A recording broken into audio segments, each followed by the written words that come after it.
Please be seated. I think we have Mr. Smith.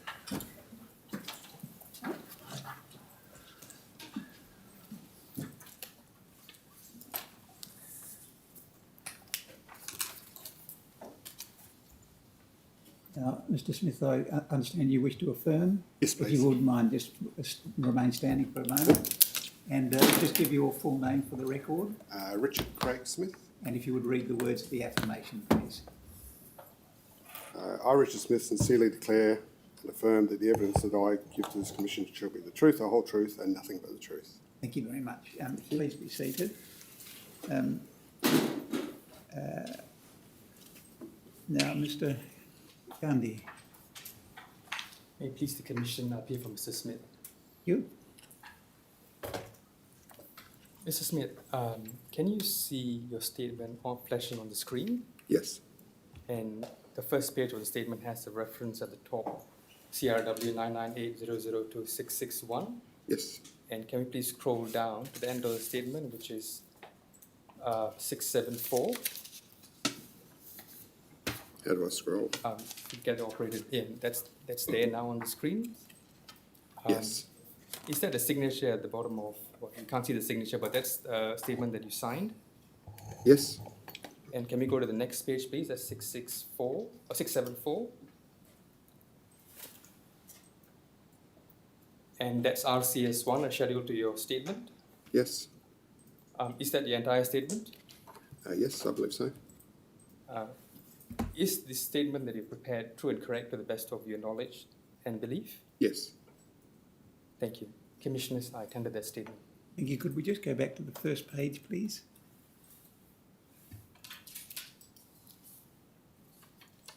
The witness statement of Richard Craig Smith, dated the 17th of September 2021, and bearing identifier number CRW.998.002.0661 will be admitted into evidence as an exhibit. Thank you, Mr. Gannett. Now, Ms. Nelson. Thank you, Commissioners. Mr. Smith, I'll start by looking generally at your responsibilities at Crown over time as they evolved. So you started at Crown Perth in 2008, 2009 as a General Manager for VIP Gaming, is that correct? That's correct, yes. And you had a gaming machine manager and 3 hosts reporting to you at that stage? I believe so, yes. And the term VIP, does that mean a high turnover patron? Yes, it was related to, at that time, all members of the Pearl Room, game machine members of the Pearl Room. Right, so only in the Pearl Room? Yes. Okay. But in 2009, 2010, you took over the Meridian Room as well as the Pearl Room, is Yes. that correct? And that's now called the Riverside Room. Yes. And then by 2010 or 2011, you had responsibility VIP table games. Yes. So had you given away responsibility for electronic gaming machines at that time? Yes, I think around that same time, the Riverside Room game machines were reverted back to the main gaming floor general manager. Could have been much earlier than that, I think. So the VIP table games that you had responsibility for, were they patrons who were in the Pearl Room or in the Riverside Room? Pearl Room.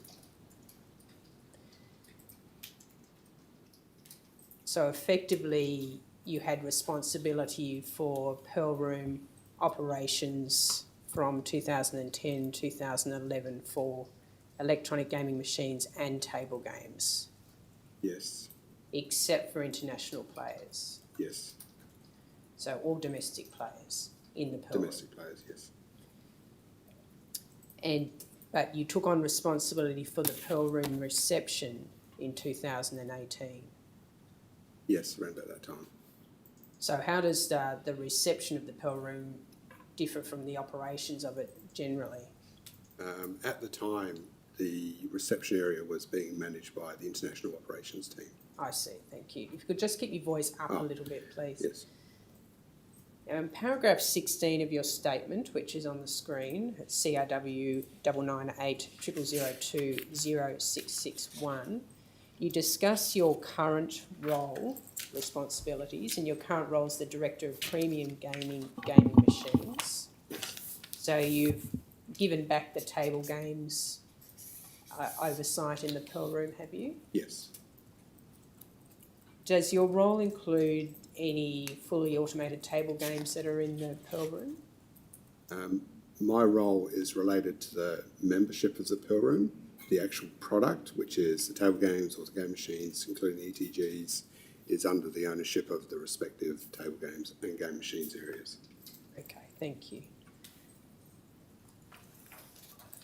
And in paragraph 14, could just scroll up, thank you, you mentioned that the department had a name change from VIP gaming to premium gaming at the time you took your current role on in September 2019.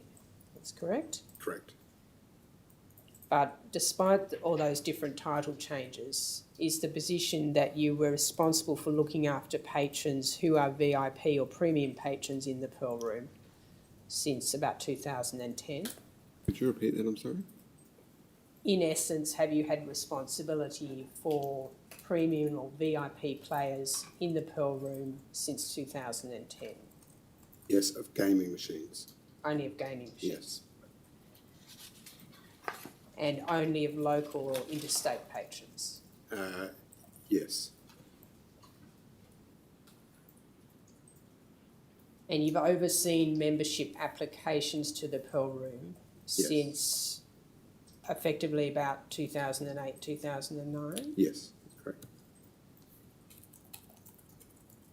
Paragraph 10 of your statement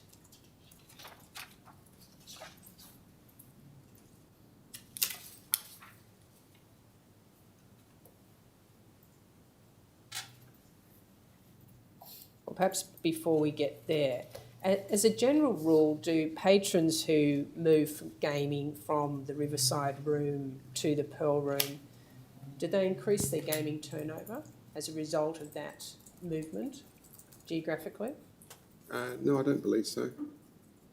Are you aware of the electronic gaming machine turnover that the regulator requires to be returned to the player as winnings? Yes, And what is that percentage? it's 90%.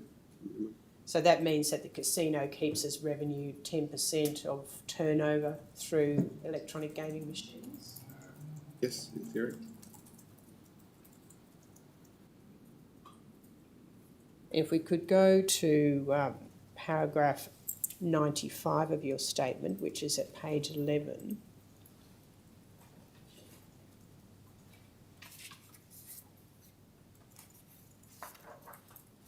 In the first sentence you say, in my view, the Perth Casino considers revenue and profits to be quite important to Crown. Is it a target of your team to increase electronic gaming machine turnover at the casino? I wouldn't term it a target, but that's our objective. Or what's the difference between an objective and a target? I think it's in the word. I think every business has an obligation to try and increase its revenues. Are you personally financially rewarded for your team's performance if they increase turnover amongst VIP EGM players? There is I'm a part of a program called STIP, which is short-term incentive program. If the company meets its targets. And does signing up Riverside Room VIP patrons to the Pearl Room contribute to increasing the turnover in the Pearl Room?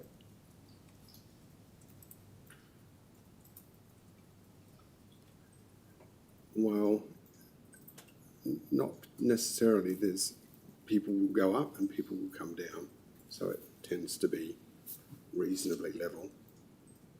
How does your team approach the objective of trying to increase turnover amongst EGMs in the Pearl Room?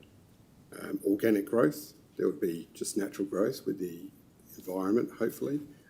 It doesn't always increase its turnover. We often have periods of decline. And does organic growth include increasing the number of memberships to the Pearl Room?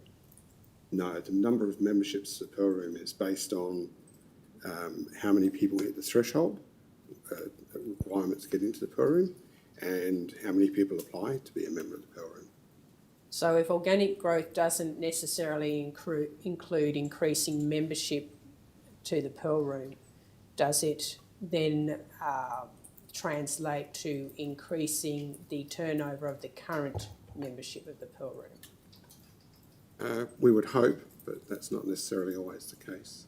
So is that the objective, to increase the current turnover of those people who are already members of the Pearl Room? Yes, we would always like our members, if we provide an environment or a service that they believe warrants it, then we would hope that play would increase. Are you incentivised at all by Crown Perth to progress people from the Riverside Room into the Pearl Room? No. And looking at paragraph 24, you've mentioned what you refer to as the STIP program, the short-term incentive program. That's on the screen now. And one criteria for STIP, you have said there, is that you meet various grades on personal behaviours. What do you mean by that? It would be, so personal behaviours, there's two parts to the STIP. One part is the financial performance. There's an overarching health and safety component. There are various parts of that. The secondary part to it is your personal behaviours, which would be, are you always happy? Are you always on time? It's a long list of standard sort of work performance behaviours, personal behaviours. So would you characterise the personal behaviours that you've just described as more demeanour, how you appear when you're at work? Yes. And the financial performance part of the STIP, does that involve you meeting key performance indicators or KPIs? Yes, yes, it does. And what KPIs do you have to actually perform to get a STIP bonus? I think the first one will be the property has to achieve its what it's set up to achieve. If the property doesn't achieve that, then that's that. If the property achieves its bonus, if the property achieves its revenue targets, and then I achieve as a department my targets, and then I meet the parts underneath that. If I meet all of those, then you get bonus. And are these criteria set down in a document? Yes. What's the name of that document? I call it a part of just our PEP. PEP? PEP. What does PEP stand for? Performance, I couldn't tell you off the top of my head right this second. Performance evaluation? Yes, that's it, performance evaluation. When you said in the answer to that question, if the property is set up for what it is meant to achieve, what do you mean by that? Do you mean financial Yes, criteria? if the property achieves its contribution numbers, then they'll look further into your department and see how you've gone there. And contribution numbers, are you talking about turnover numbers, or are you talking about visits to the site, or are you talking about how many memberships are signed up? No, I think it's just criteria? profit. Just profit? Have you ever had KPIs linked to your engagement with the priorities of the responsible gaming service team? No, I don't believe so, not specifically. Have you ever had KPIs linked to the number of hours that VIP or premium patrons are at the casino gaming? No. Have you ever had KPIs linked to promoting cashless gaming over the presentation of cash by patrons for gaming purposes? No. And what about patron turnover targets? Have you had KPIs linked to that? Yeah. Well, I think my targets would have been on a contribution number, and so the turnover. Yes, turnover is a measure of it, but it would be more based on contribution.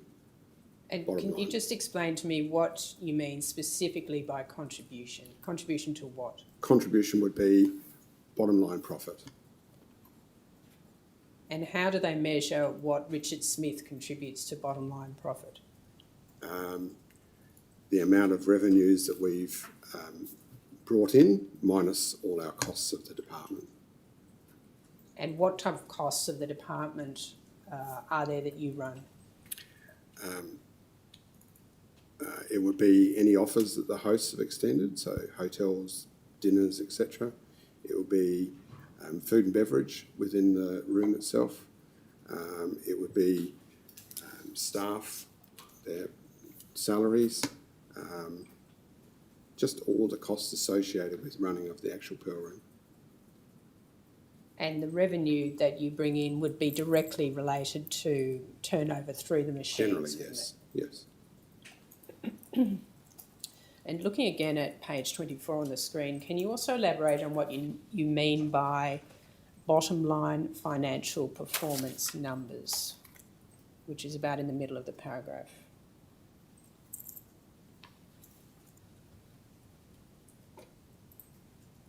Can you see that? Your department has to meet bottom line financial performance numbers. Yes, that's the contribution number. Right, thank you.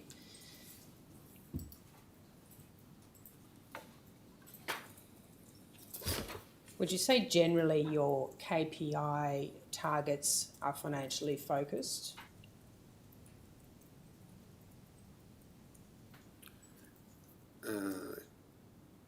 With the exception of the demeanour. Yes, there's definitely an emphasis. There's a strong desire to bring in the financial performance of the department. So I didn't catch that answer. There's a strong what, sorry? Strong desire to bring in the financial results for the department. Thank you. Now that paragraph can be popped back in, thanks. Did you work usual business hours during the day? Yes, typical office hours. And were you ever on the premises during the evening? Yes, I would attend various events, depending on what they were. So if you weren't attending events in the evening, were you ever on duty at night, for example, in the Pearl Room, just walking the floor? I would come in sometimes just to see how it is, not for any particular reason, just to observe it during normal operations, I guess. And how often a month, for example, would you do that? Definitely not frequently. It would vary quite a lot. If we weren't doing well, I may want to come in more often. If we were doing okay, then less. Average once or twice a month, maybe. And if you did happen to come in for those once or twice occasions a month, how often generally would you spend at the casino? Oh, I may only spend an hour, half an hour, an hour. Thank you. I'd walk through. At the moment, your direct reports are collectively responsible for the Pearl Room and not for the Riverside Room, is that correct? No, I have one direct report who's responsible for the Riverside Room as well. Do they, your direct reports, prioritise getting to know the patrons? One would prioritise that. The other one would be more operationally focused. That person does know the membership incredibly well, but generally the duties of that would be just maintaining operations. So who is the one direct report who would prioritise getting to know the VIP patrons? At the moment, that would be Emma Pringle. And do you make that one of your priorities as well? No. Just turning now to how you receive information from your various direct reports and your team generally. Your staff in the Pearl Room, or the staff of your direct reports, do they work a 12-hour shift? No. I believe they work a 10-hour shift. It's quite possible 8, but I believe it's 10 at the moment. And during those 10 hours, are they generally walking the floor and talking to patrons, interacting with them? Yes, and at reception. Reception of both the Riverside Room and Pearl Room. And those staff that are either at reception or walking the floor interacting with patrons, how do they report incidents or any observations of activity that they see during the shift or make during the shift? Via a shift report. Depends on what activity you're referring to, I guess. Or what are the various types of ways they could report any incident or observation? Any incident or observation.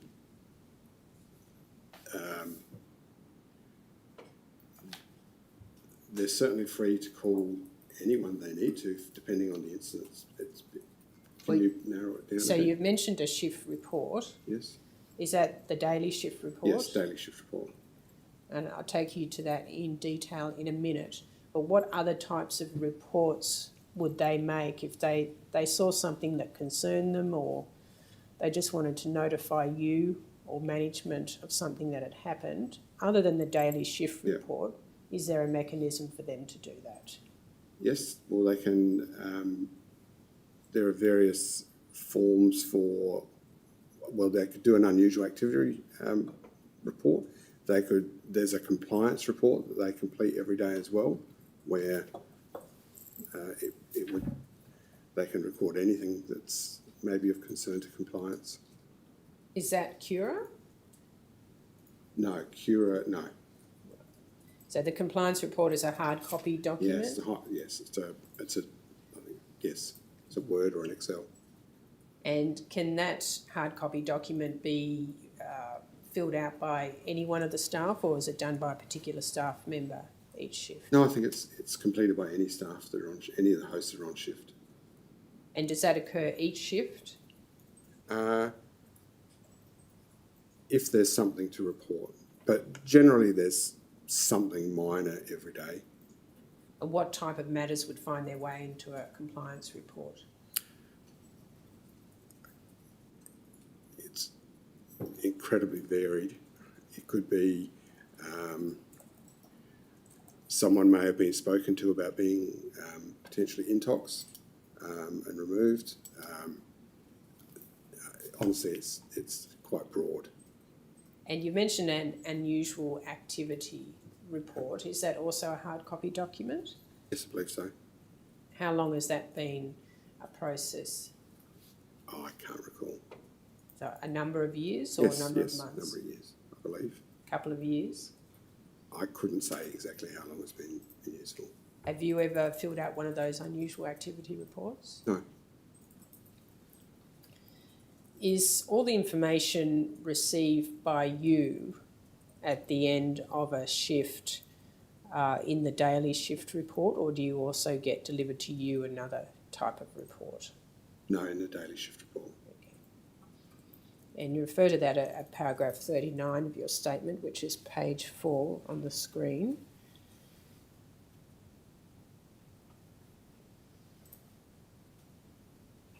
I'll show you an example of a daily shift report, CRW 700 048 0349. Is that the sort of report that you would get that you've referred to in paragraph 39A? I do get this report, but this report isn't the report that's generated by my department. How often do you see this report? This report comes through every day. And who sends you through this particular report? I believe it comes from the game machine shift manager, possibly a supervisor on occasion.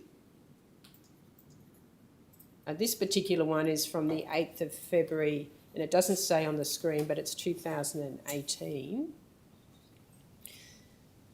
And do you agree that it's, if we could just scroll slowly through it, please.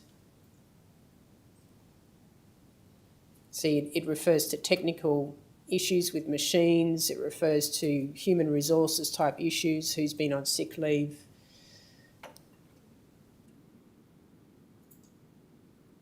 Yes. And there's quite a lot of granular detail as to what's been occurring, down to what's happening with the buses and even the parking. You can see right at the bottom of the page there.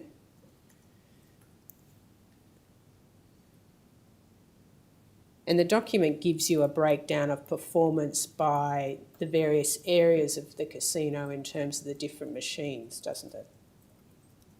Yes. And it also includes major machine wins and jackpots by patrons. Yes.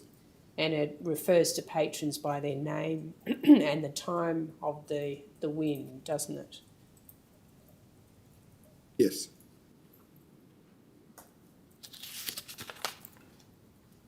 In the next few questions, I'll be asking Mr. Smith about a patron whose name has been revealed in the media. Commissioners, and I've asked that a non-publication order be raised in relation to the name of Mr. Daniel Petkov.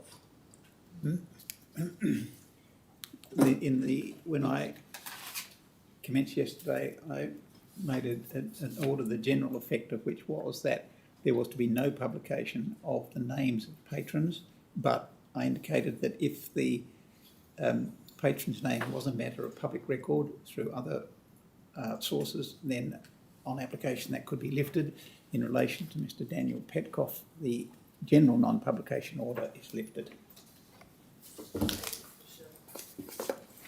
So looking at page 6, are the cancel credit wins that you could see in that heading, are they jackpot wins?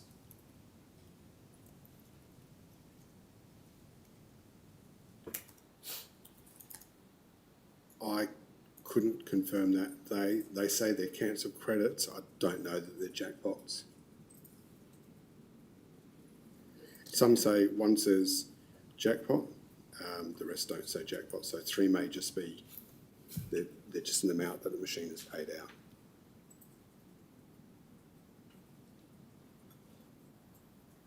Thank you. Now, looking at the second and fourth player name, which is Mr. Daniel Petkov, you can see cancelled credit amount $27,075.40 at 2200 hours.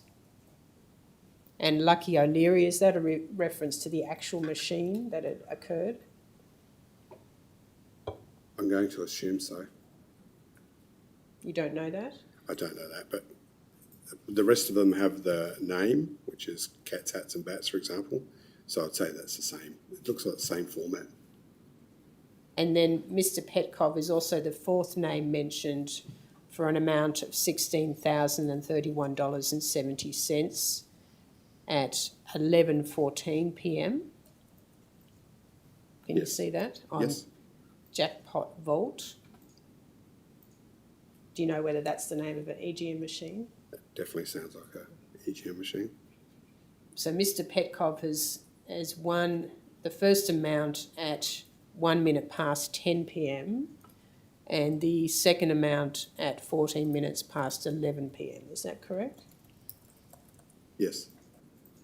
Is it unusual for a player to win 2 jackpots or 2 amounts of this size in such a short period of time? It's lucky, but I wouldn't say it's that unusual. Would it be an outcome of that player having a very high turnover through the EGM machines?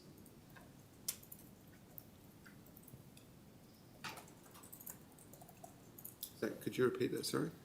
The fact that he's won 2 large amounts in a short period of time, would that suggest to you that he was turning through a lot of money through the machines? Yes, or he could just be a lucky person. I've definitely seen instances where members that are not necessarily playing to a particularly high level have won multiple jackpots. Is the name Daniel Petkov known to you? Yes. And in 2018, in February 2018, was that name known to you? The name is known to me. I'm not specific on the dates where it's known to me. And returning back to page 4 of this document, at the bottom of page 4,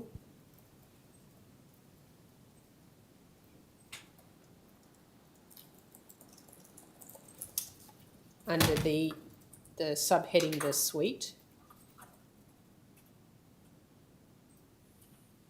It refers to the same player. And the last sentence says, following the win of 27k plus by Daniel Petkov on XX0701, 10 other members along with Daniel proceeded to push through the 100k barrier, recording 101.6k at 2200 hours, which is a rare occurrence within the premium area.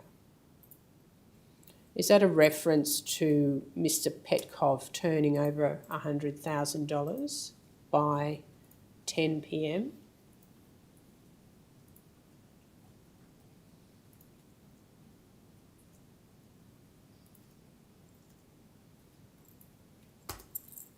I couldn't say what, apologies, I couldn't say what that's a reference to.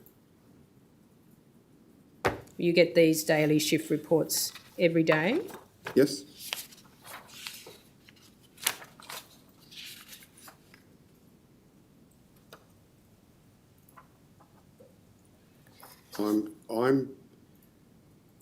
Yes, I couldn't say what that is.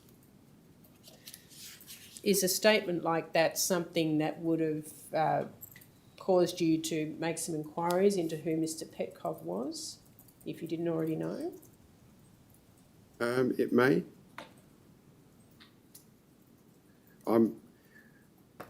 Yes, I believe that number there would be the amount of turnover that's been achieved in total, not by an individual player in that period of time.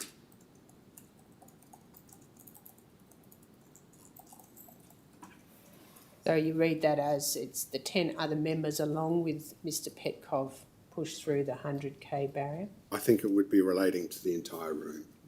There would be, I believe what they're saying is that there's a group of 10 players that are playing to a high level, and combined, that's what the turnover number would be per hour.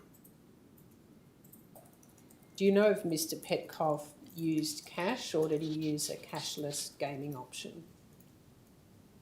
I believe he used cash. Do you recall meeting him? No, I didn't meet Mr. Petkov. You didn't meet him? No.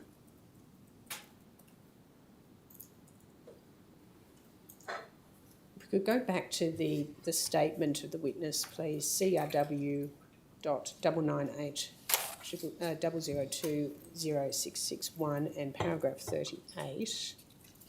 You've said you don't prepare any regular reports for senior management or the directors of boards.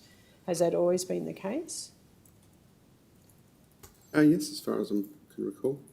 So how do you communicate information that you receive from daily shift reports and other reports to your direct line manager? Now at the moment we have regular meetings with my immediate manager. And that's Mr. Bossy? No, my immediate manager at the moment is Shannon Blake. So we have regular meetings, weekly meetings. If there was anything of great significance, we would catch up straight away. So in your weekly meetings with Shannon Blake, do you discuss turnover in the Pearl Room? Yes, we have an analyst there that would talk to all numbers relating to game machines. And would you have the benefit of turnover reports before going into those meetings? Yes. And what other types of matters would you discuss in that weekly meeting? Any matters relating to the department. It could be relating to staff. It could be relating to promotions. Really anything upcoming activities, etc. Do you have full access to Psycho?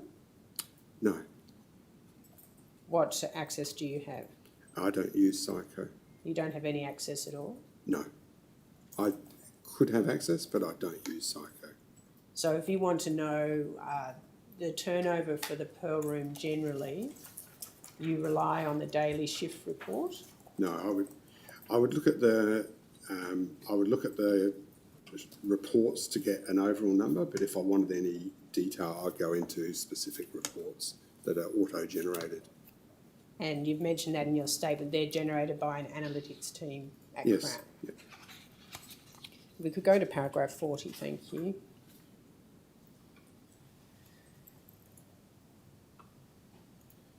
Can you give the commissioners an idea of how the data is presented to you? What type of turnover? How it's actually cut up?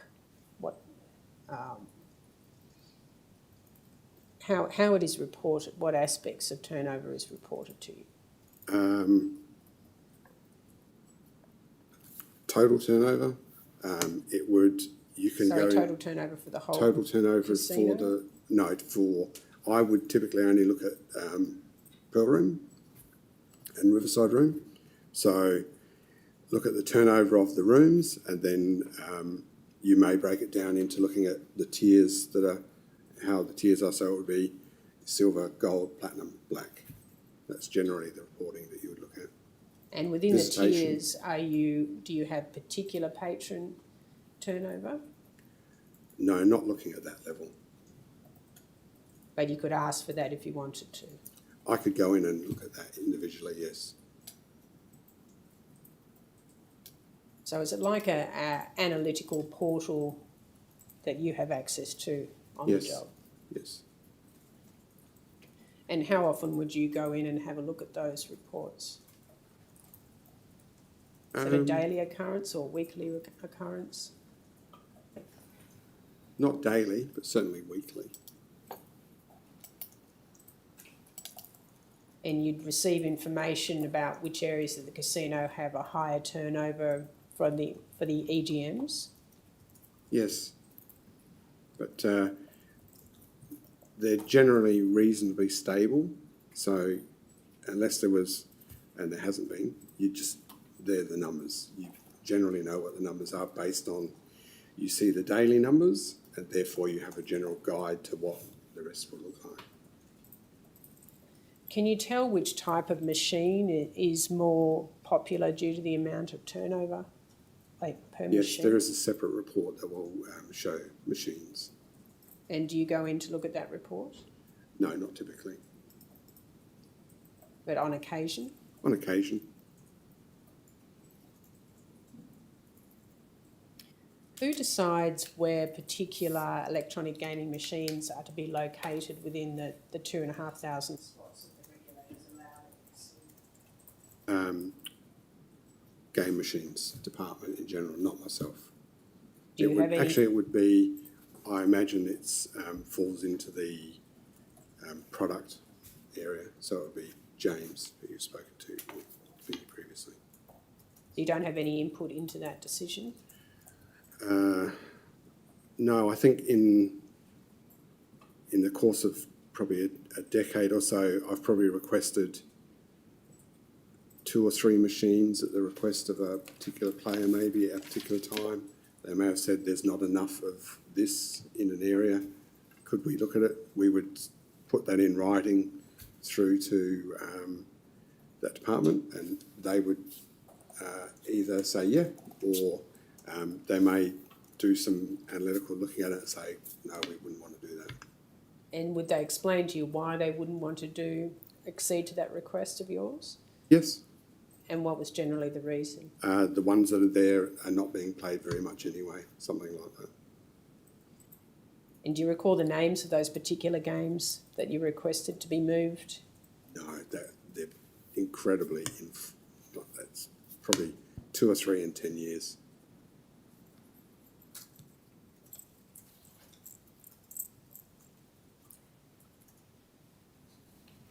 We could move to paragraph 73, thank you, of your statement on page 8.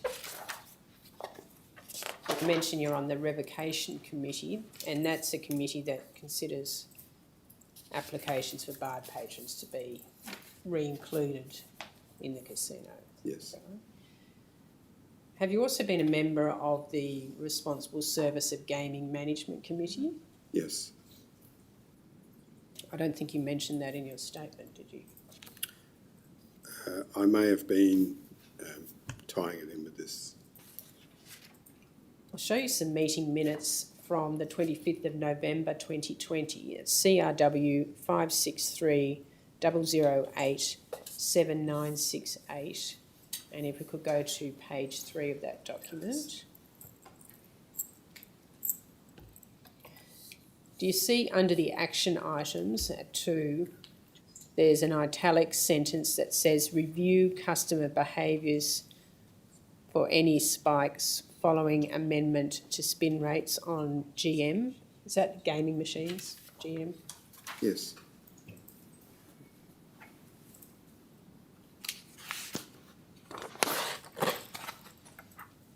What's your understanding of what a spin rate is on an electronic gaming machine?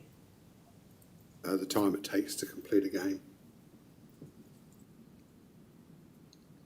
So that's the speed of play. Yes, speed of play. Do you always refer to it as a spin rate? I don't really refer to it. I Don't you? don't really get in. I don't have conversations around spin rate typically. I call it game speed. Do you recall what the context of the reference to the spin rate in that meeting was? No, I don't.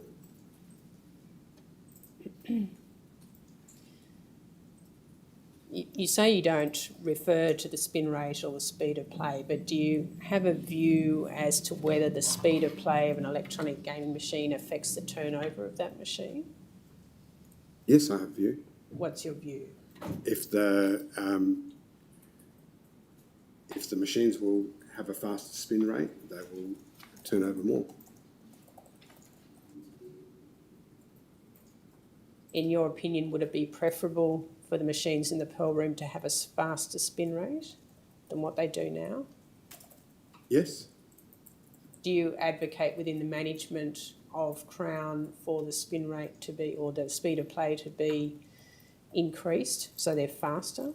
I don't have those conversations, but I have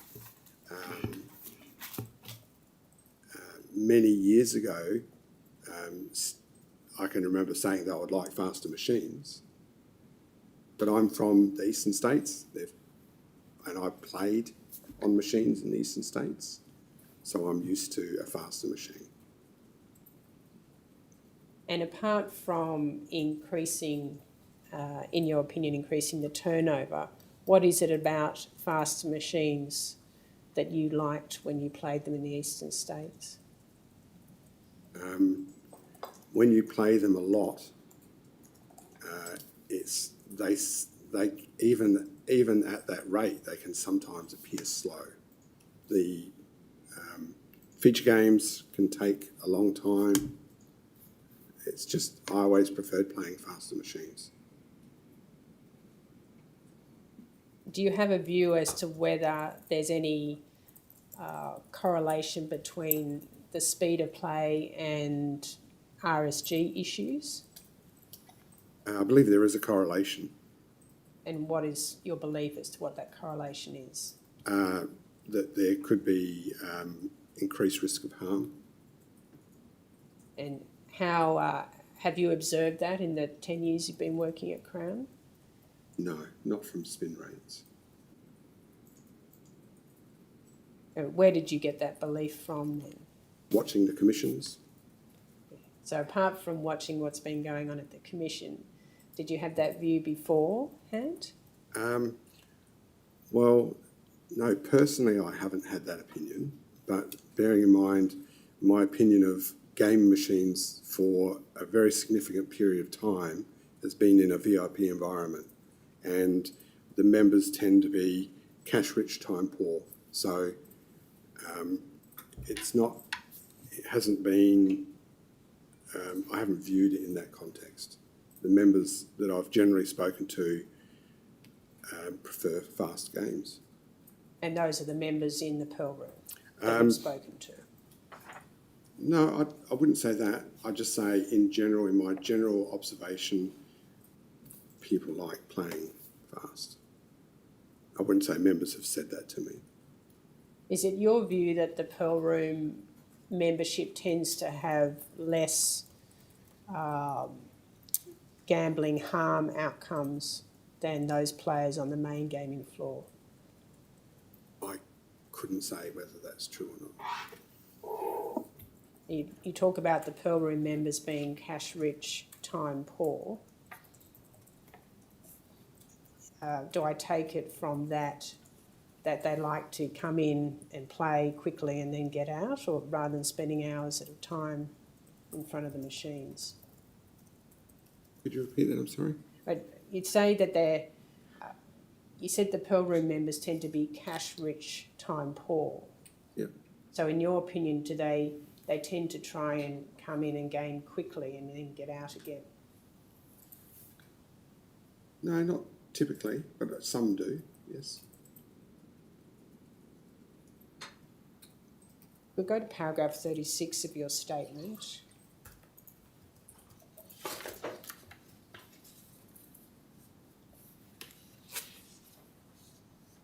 Talking now about your AML CTF training. Do I understand it that it's been limited to online training at Crown Perth? Yes. And you say in paragraph 41 that your understanding of the AML procedures and systems is limited to the online training. Yes.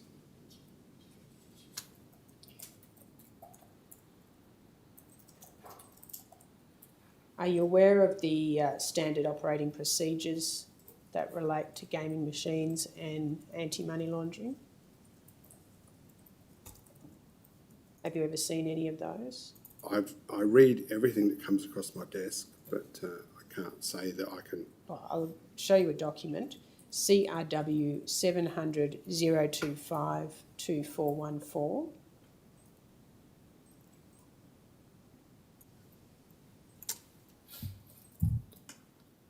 Have you seen this document before? I can't recall it specifically, but if I've received it, I would have read through it. We'll just scroll slowly through the document, please.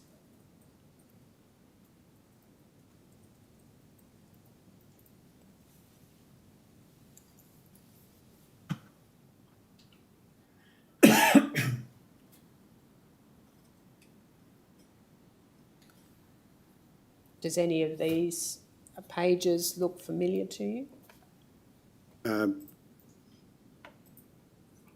All pages like this look familiar to me.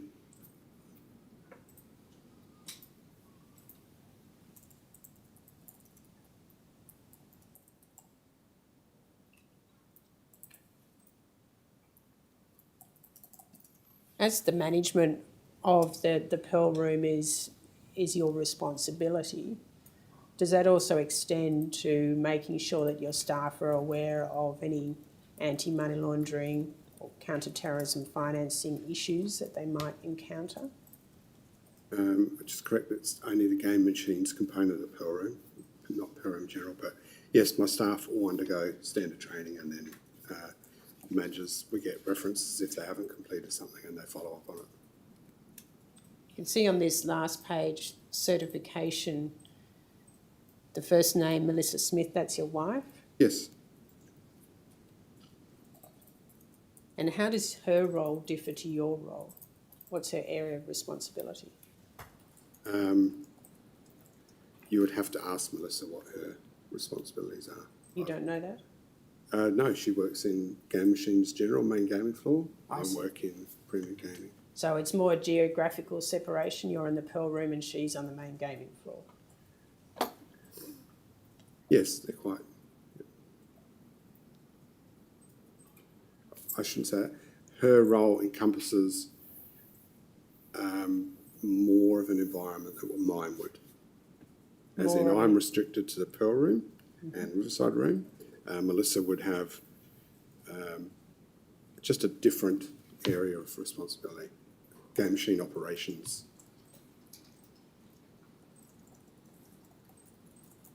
That can be taken down for the moment, thank you.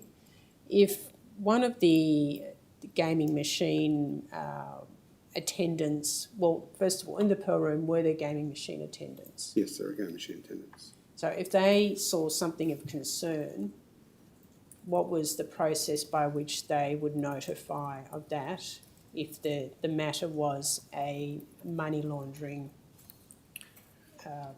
suspicious transaction or unusual activity? I'm not sure what their policies for their staff are. So you don't. I imagine they're closely aligned with our own. So if I just talk about your direct reports. Yep. I don't have attendance. I see.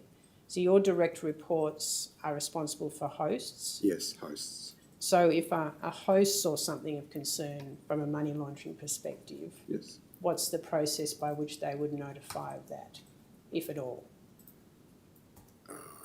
If they had suspicion, they would. They could complete a UAR. They would escalate it up to their line managers. And would you necessarily know whether they've done that? I'm not sure. Have you ever seen a UAR filled out by one of the hosts? I don't believe so, no. Have you ever been made aware of one of your hosts putting in a suspicious matter report or notifying their line manager of such a report? I can't recall one, no. Not saying that they haven't ever done one, but I can't recall one. And that's in the whole 10 years that you've been at Crown Perth? Yes, but that's a long time, so. In the whole 10 years you've been at Crown Perth, have you ever known of one of the people in your I can't recall team? one ever submitting one. Sorry? I can't recall one ever submitting one. But then remembering we're not at the cage and we're not involved with the financial part, so we're not table game staff seeing money come across the table or anything like that. So we have limited visibility in regards to cash transacting.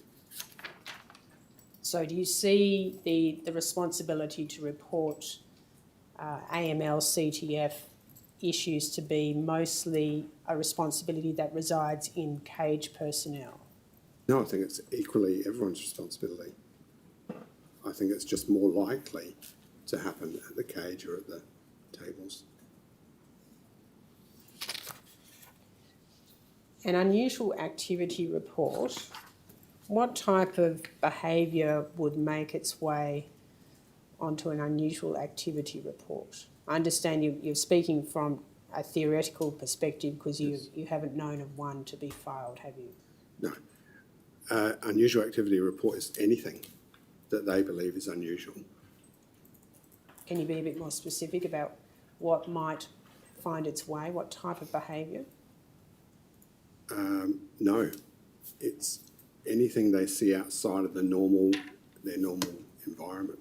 Are you talking about behaviour of a patron or also behaviour of staff? It could be either.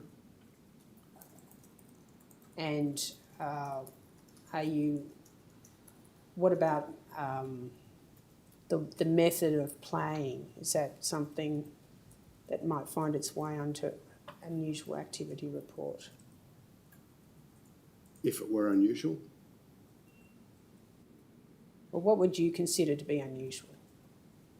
If you walked into an EGM area of the Pearl Room, yeah. what would you consider to be unusual activity? I've never seen any unusual activity in a game machine Pearl Room environment. So if I saw it, I would know it was unusual, but I haven't seen it. So Well, if you saw a player hitting an EGM machine, would that be a type of behaviour that would find its way onto an unusual activity form? if a player were hitting a machine, it would be a concern for RG or security, but I doubt that it would make its way into an unusual activity report. Having said that, it would be at the discretion of the person who was completing it. So it could. What about if you saw a player playing two machines at once? I don't know that would make it onto it. Two machines at the same time, I don't believe people here play that way, but I'm aware that on occasion someone is waiting for example, they're waiting to previously receive a cancel credit, so their machine is locked up, so they've jumped onto another machine while they're waiting, and so that wouldn't be anything unusual, but technically they've got two machines being used by themselves. If you saw a patron lending money to another patron, was that something that would make its way onto an unusual activity report?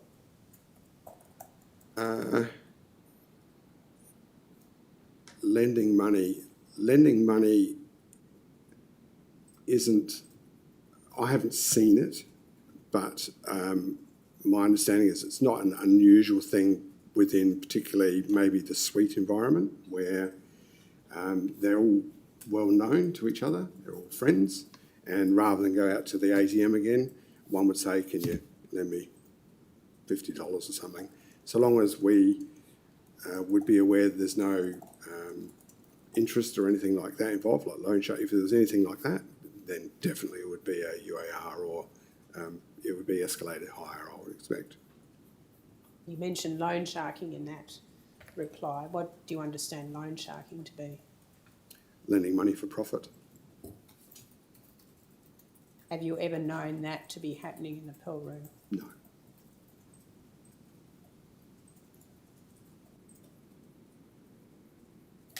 I'm talking about the whole of the entire 10 years you've been at Crown. You've never known that to be happening in the Pearl Room?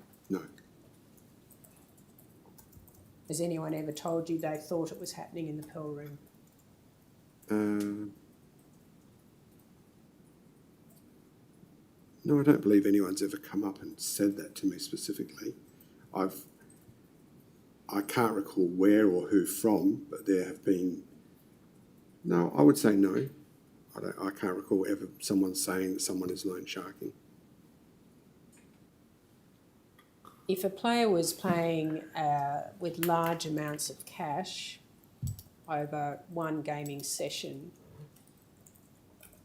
would it be a matter of reporting that if the host was unsure as to where the cash was coming from, given what they know about that player?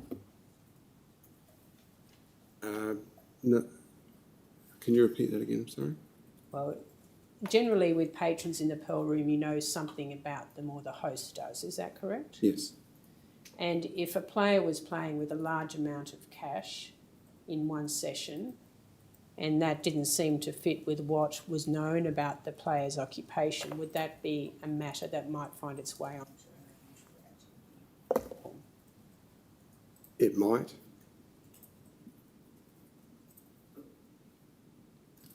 What about if a patron appears to get a large payout from a machine or from a table game, but doesn't appear to have been playing for very long, so they've had minimal play? Is that a matter that might find its way on? Again, anything that any staff believe is unusual, they're obligated to complete an unusual activity report. Now, we've talked in passing about the hosts that are in the Pearl Room, and you've had hosts reporting to you since 2008, 2009 when you started at Crown. Yes. You're nodding your head. So you had 3 initially as direct reports. Yes. And now not direct reports. I believe when I first started, they reported to a manager and the manager reported to myself. Thank you. And that's a situation now too, isn't it? The host manager reports directly to you. Yes. And is that Emma Pringle? Yes. We could go to your statement again, thank you. CRW 998-002-0661, page 2, and paragraphs 18 and 20 and 22. In those paragraphs, you talk about the various tiers of hosts. And is it correct that there's a hierarchy of roles? Yes, correct. And is it correct to say there are 27 Riverside Room hosts who manage gaming machine patrons in the Riverside Room? Nodding your head? If you Yes. could just answer for the transcript. Yes. Thank you, Mr. Smith. Sorry. And then there are 17 premium hosts who manage gaming machine patrons in the Pearl Room, Correct. and then 3 premium experience hosts. Correct. Can I just clarify something? Certainly. The 27 Riverside Room hosts, a number of them will perform higher duties into the Pearl Room as well. So whilst it says 17 Pearl Room, there are 17 dedicated Pearl Room, thereabouts, but a number of hours would be performed by Riverside Room hosts on a higher duty capacity within the Pearl Room as well. Okay, thank you. Are there additional hosts in the Pearl Room who are just responsible for table game patrons? I couldn't say, I don't know the structure and how they use the hosts in the table game environment. And in paragraph 21, you refer to the various duties of the hosts. You say they're in-room duties.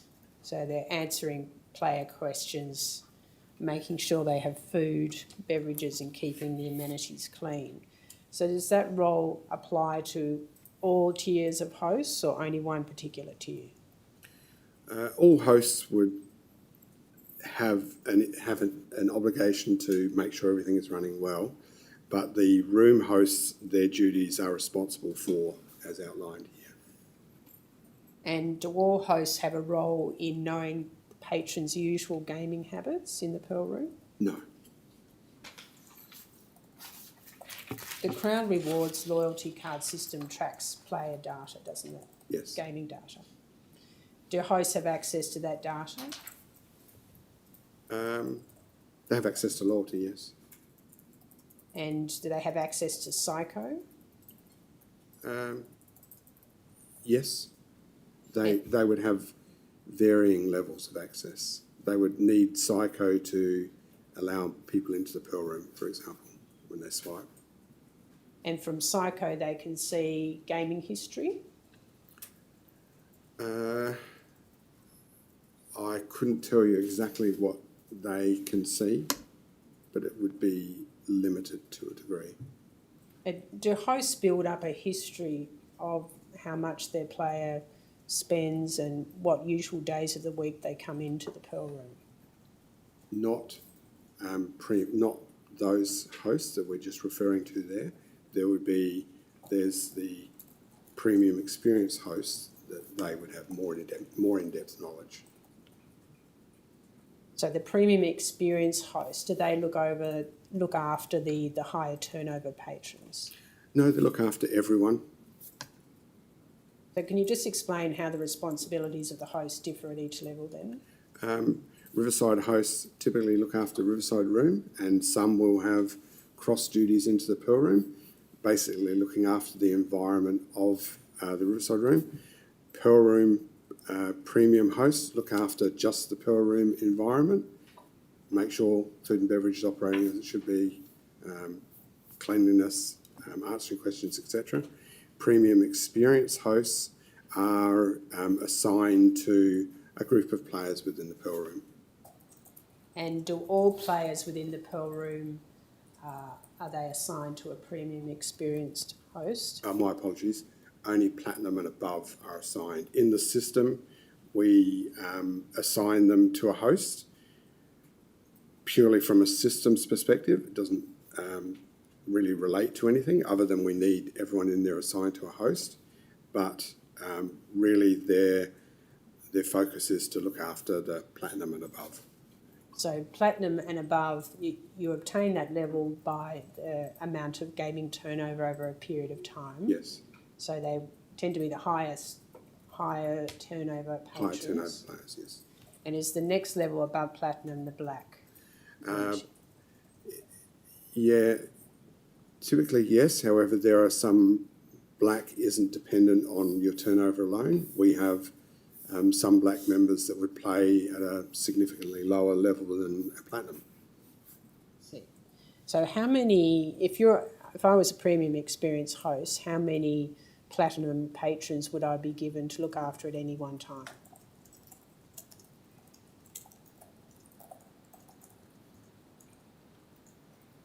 I'm like maybe around 100, 70 to 100, something like that. And who decides which patron is assigned to which premium experience host? When they start in the Pearl Room, the Pearl Room membership coordinator will assign them to a host. And is the membership coordinator someone who reports to you? Yes. And who's that person at the moment? We have a lady who's only been in there for a matter of weeks, and that's Brenda. And she's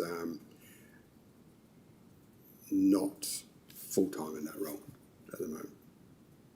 Is she also a premium experience host Yes, herself? yes. Do hosts She is a premium host, not a premium experience I host. see. Sorry. So premium hosts are not assigned particular patrons? No. And has that always been the case? Yes. Do hosts go through a training program at all? No. About how to treat patrons? No, not as such, no. Is there an informal type of training program in place? When they start, they're buddied up with another host and they spend an amount of time with them until they're familiar and comfortable.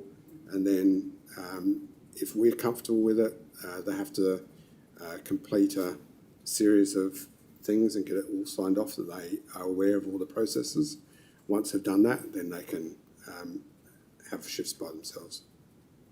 And what type of processes do they have to be aware of before they get signed off for shifts by themselves? Typically, most of the time, they would start within the reception area.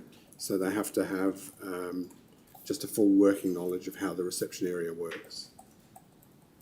And that's the only process they need to know?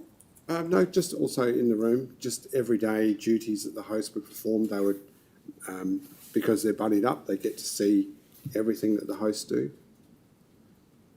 So what are the typical everyday duties that a premium experience host would perform? All the stuff mentioned earlier, which is make sure the rooms are tidy, make sure food and beverage service is being delivered, people aren't unhappy about, that sort of thing. But that seems to be common to all tiers of hosts. Yes, it is. So what are the extra duties that a premium experience host would give to a Premium patron? experience hosts would attend events with the players. They would invite players to events. That's really, they're rostered the same as, well, not the same shifts, but they're rostered as per the other hosts as well. And would they generally be rostered when they expect their patrons would be frequenting the Pearl Room? No, they're just rostered a standard rotation. They don't work a 24-hour rotation, but they work up until 2 or 4 a.m. maybe. 2 or Depending 4 on- a.m. Yeah, depending on the day of the week. So they tend to work at night rather than during the day. No, day and night equally. And when you say attend events or invite patrons to events, what type of events are you talking about? Football. Might be, they may have theatre tickets. They may have dinners. Just any event. And is it usual for the premium experience host to go with the patron to those types of events you've described? Yes, unless it's something in the theatre, then it would be, they would just issue tickets. Were patrons in the Pearl Room given free alcohol? Yes. Was there any limit on the number of drinks that a patron was given in a gaming session? No, just in line with RSA. Did all the hosts have RSA training? Yes, all the hosts have standard training for RSA. And would you agree a foundational tenet of RSA training is that you don't serve alcohol to people who are intoxicated? Yes, agree. You've mentioned in passing in your statement the Interstate program that you also have responsibility for in your role. What's the Interstate program? Members that would be sent over to Crown Perth, typically from Melbourne, And or wherever they happen to come from. And who would make the decision to send those players to Crown Perth? Crown Melbourne. The Interstate team that's based in Crown Melbourne. So are you part of that Interstate team based in Melbourne? No. Like a satellite member? No. So apart from yourself at Crown Perth, is there anyone else who does the Interstate program work at Crown Perth? No. Interstate generally relates to table games, and that would be a table games question. And when those people that have been sent from Crown Melbourne or elsewhere come to Crown Perth, are you responsible for looking after them? You're talking about the current or past? Or how long have you had this role for? I don't have any interstate. I don't believe Crown has any interstate programs at all at the moment. So pre-COVID. Pre-COVID, so pre-September 2019 for myself. Yes, the local, that we had one interstate host and one manager, and they would look after the players when they came over. More often than not, they would also send a host or a manager from Melbourne to be with the players as well, who would typically look after them. So as manager of interstate programs, what were you actually managing then if Crown Melbourne organised it and brought someone over with the patron? The experience that they had when they arrived. And what aspects of the experience did you manage?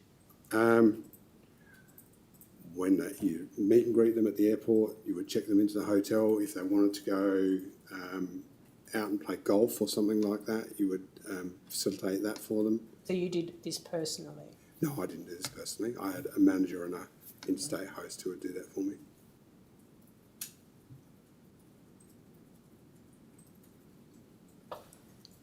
We could go to paragraph 47, thank you.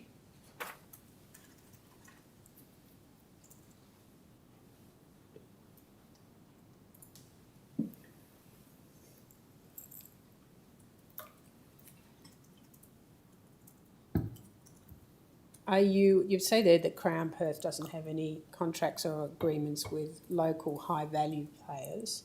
Did you have any contracts or agreements with interstate high-value players when they came?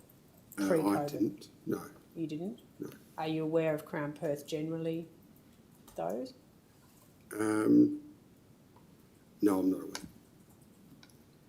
Are you aware of some high-value local players from here going over to Crown Melbourne on an interstate program? Yes, Crown Perth players go to Melbourne on a program. And are you aware of whether those players had any contracts or agreements with Crown Melbourne in relation to their gaming play? No, I'm not aware of what contracts they may have in place. Thank you, that can be taken down. Returning to Mr. Petkov, and we looked at that daily shift report from February 2018, which showed that he had 2 jackpots or 2 high value wins, I could say, in one night, and was part of that high turnover on a particular night. When did he become known to you as a high value player? I couldn't recall the timeline on that, I'm sorry. Were you aware of whether he was in the top 10 or top 5 of players at any time at Crown Perth? I was aware that he was a high-level player. But you can't say when you became aware of that? No, I can't say. I can't recall when. Are you aware of whether he played electronic gaming machines exclusively or table games as well? No, I believe he played game machines exclusively. So he's a player that would come under the responsibility of your team then within the Pearl Room? Yes.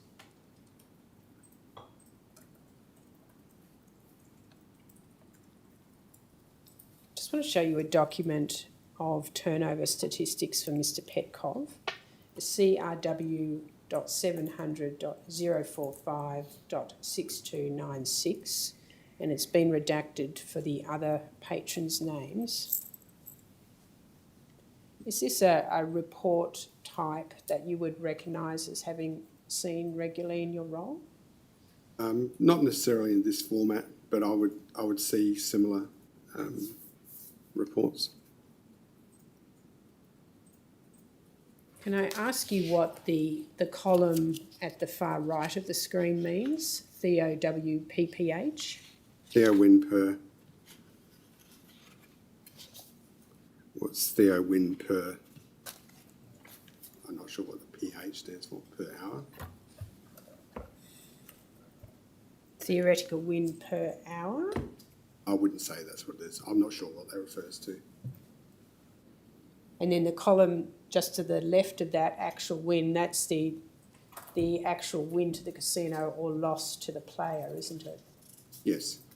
So Mr. Petkov lost during August 2016 $17,846. According to this report, yes. And his turnover during that same time period is $747,818 Yes. over 43.1 hours. Is that correct? Yes, that's what it's saying.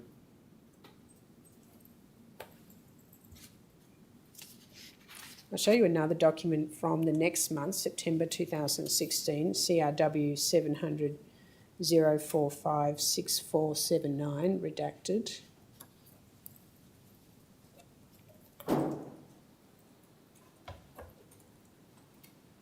And does that indicate to you that for the next month, Mr. Petkov has just slightly increased his turnover? It's now 756,748,000. Yes. A player of that turnover in a month, is that a player who's you might be interested in knowing something about?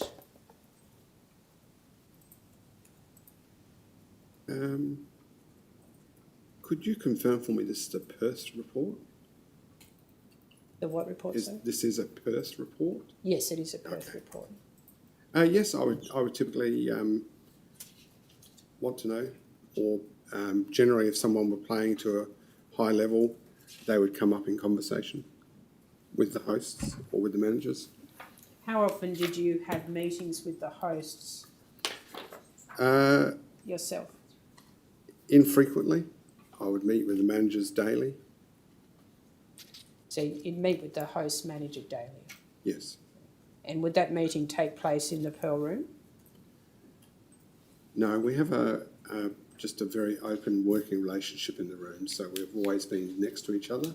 So there's a lot of communication going around. So your office is physically located near to the Pearl Room, is it? At the time of this, the offices were located downstairs, but my office was adjacent to my managers. I see. But just look at the next page, thank you.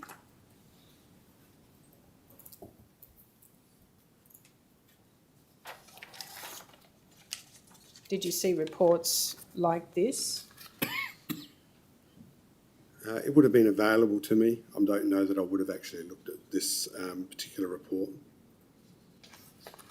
Is it correct that this report seems to break down Mr. Petkov's play over that month of September 2016 into particular EGM machines? Yes, that's what it appears to do. And who would this type of report be of interest to?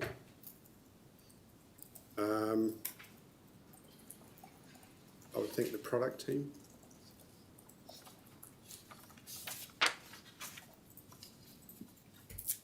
Thank you. We would go back to the previous page.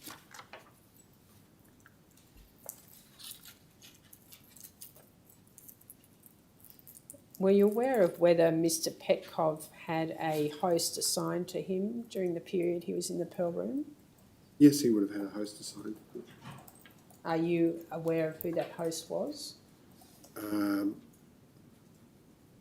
I'm not 100% sure, but I believe I would know. And was he assigned the same host for the whole period of time he was in the Pearl Room? Which, for your benefit, was from up until February 2018. I couldn't say, but I couldn't say for sure. On occasion, hosts will change players. Quite rare, but the hosts do change. But I have document CRW 700 045 6515 redacted, thank you.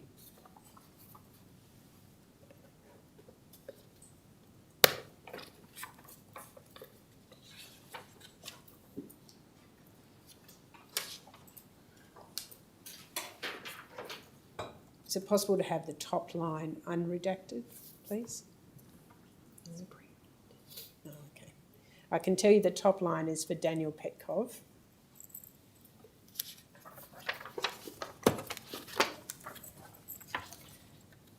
So for the 5 months in the later half of 2017, July to December, he had a turnover of just over 2.5 million.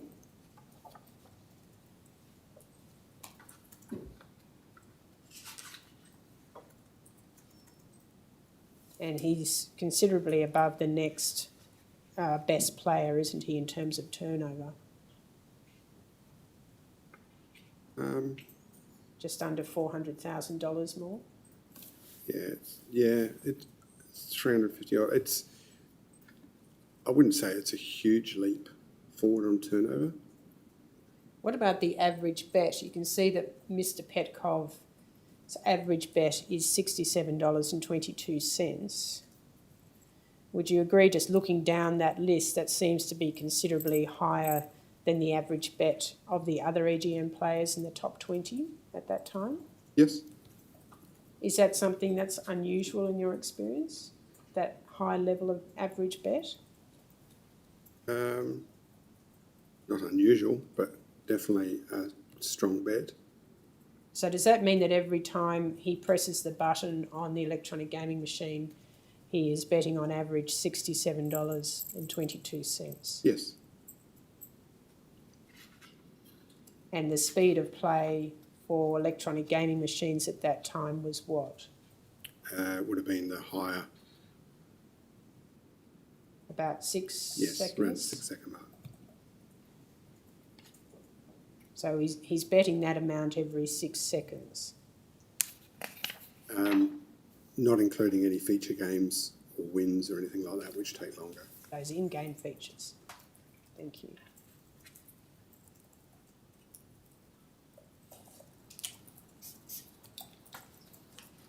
Ms. Nelson, when you get to a convenient time. Thank you. I'm nearly at the end of this level of questioning. Thank you.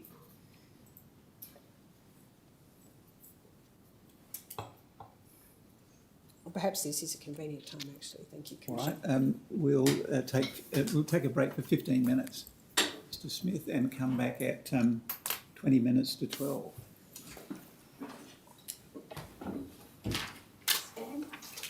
Hearing is adjourned to 20 minutes.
please sit down, thank you.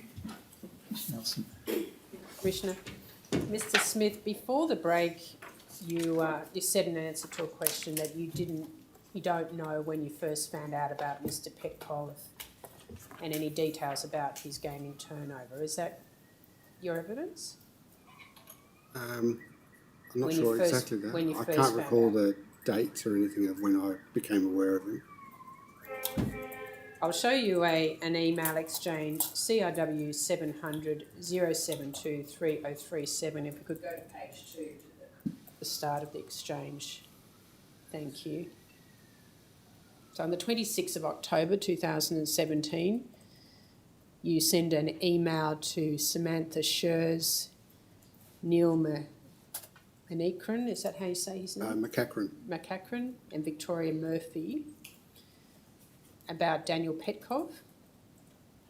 Does that cause you to recall anything about the circumstances of when you first found out about Mr Petkov?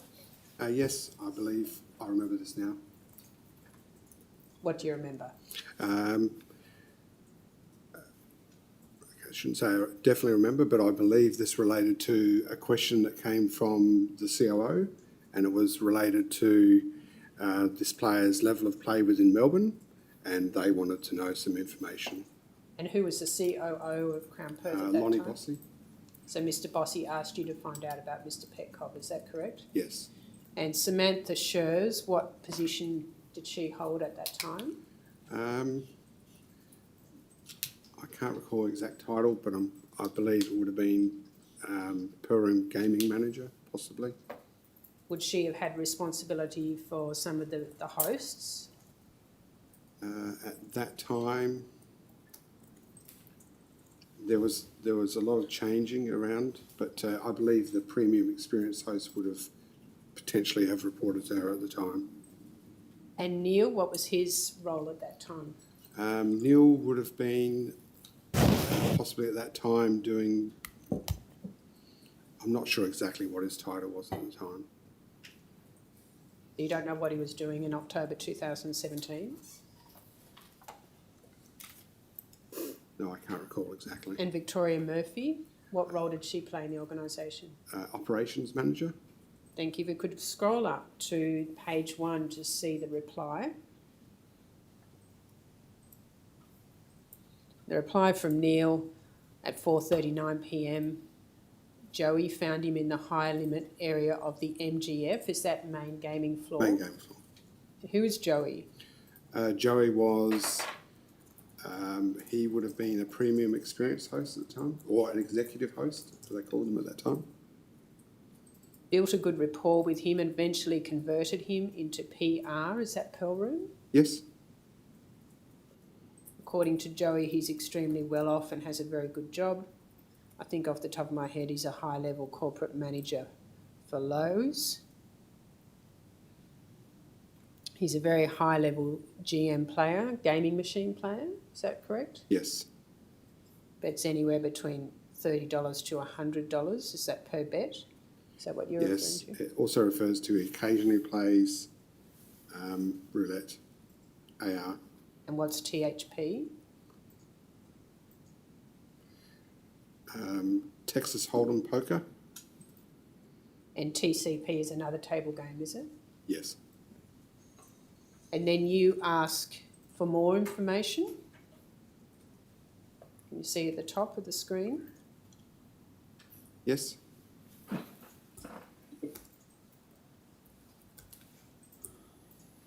And if we could go to the email reply of CRW 700 072 308, sorry, 3071,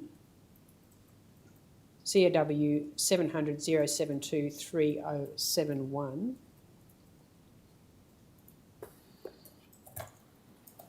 And Samantha replies, also on the same day, later that evening at 7:40 p.m.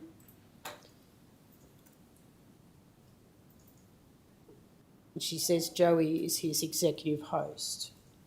So Joey's the person who's assigned to Mr. Petkov, is that right? Yes. To look after him? Yes. And Samantha says to you that Mr. Petkov is a bank manager, Bank West, for loans for WA, potentially farming loans. Do you recall receiving this email? I don't remember the specific email, but I remember having conversations around Mr. Petkov and what he did. And what he did? Occupation. And you recall having those conversations in October 2017, is that what you're saying? Yes, going by the date here, yes. So as well as having an email correspondence with Samantha Schurz, did you also have conversations with her about Mr. Petkov? I can't recall any conversations, but I'm sure we did. Would you have had conversations with anyone else at Crown Perth? No, I don't believe so. Did it cause you any concern that Samantha says in this email that he's a bank manager for Bank West, given the high turnover that we were looking at before the break for Mr. Petkov? No, that doesn't necessarily give me concerns. I guess it wants me to ask more questions or understand a little bit more if I can. And what did you do to try and understand a little bit more in this case? I would have assumed that they would have come back to me with more information. As Joey obviously gets to speak with him more, there would be more information. Is that something you recall asking Sam to inquire into? Generally, with players that we have an interest in understanding more, it's an ongoing. Mr. Petkov was he was a quiet chap, and so it took the hosts a period. It would have, and I'm understanding it takes them a period of time for the players to speak to them. Some players don't want to speak at all. When Mr. Bossy made the original request of you to find out more about Mr. Petkov, did he tell you why he wanted to know that, other than the inquiry had come from Crown Melbourne? No, I don't believe there was any additional information. I think it was simply he was a very high-level player in Melbourne. I believe he was a higher-level player than he was here. I see. So the fact that he's a bank manager, you say, might have caused you to ask further questions? Yeah, it would. I would typically like to know more if I can. Doesn't mean I'm going to get it, but I would typically like more. We could look at CRW 700 072 3082. We could go down to the bottom of the screen, thank you.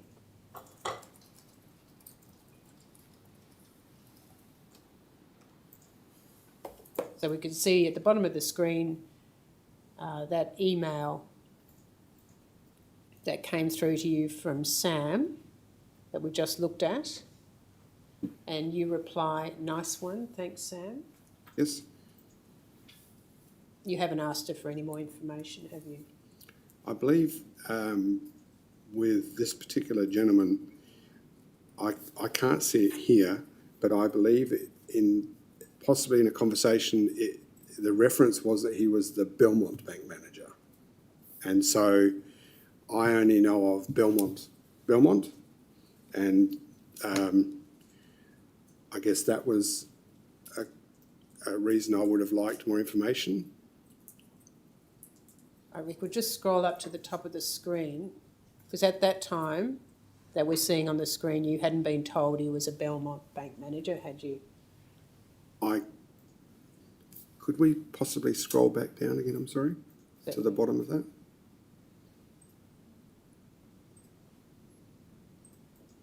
I would assume from reading that at that time I didn't know that it was the Belmont bank manager. Thank you. We could go up to the top of the screen. And Sam says to you, Neil and Victoria, Joey has been trying to crack him for a while, but he's very hard to retrieve info from. He's nice enough and not demanding at all. What did you take Sam to mean when she said Joey's been trying to crack him for a while? trying to get more information. He's closed. Why would Joey need more information from Mr Petkov in October 2017? Because of his level of play. We're looking at what we would may be able to do for him, as in benefits or rewards. We may be seeing it as an opportunity to grow, which would be unlikely. But generally, at that level of play, we're just trying to find out general information about them. And for the purpose of giving him gratuities Yes, Benefits and rewards. if he wanted something. and perhaps growing his turnover. I would say at that level, there's not really an opportunity to grow turnover. And are they the only two possible reasons that Joey would be trying to find out more information from Mr Petkov? We would want to know as well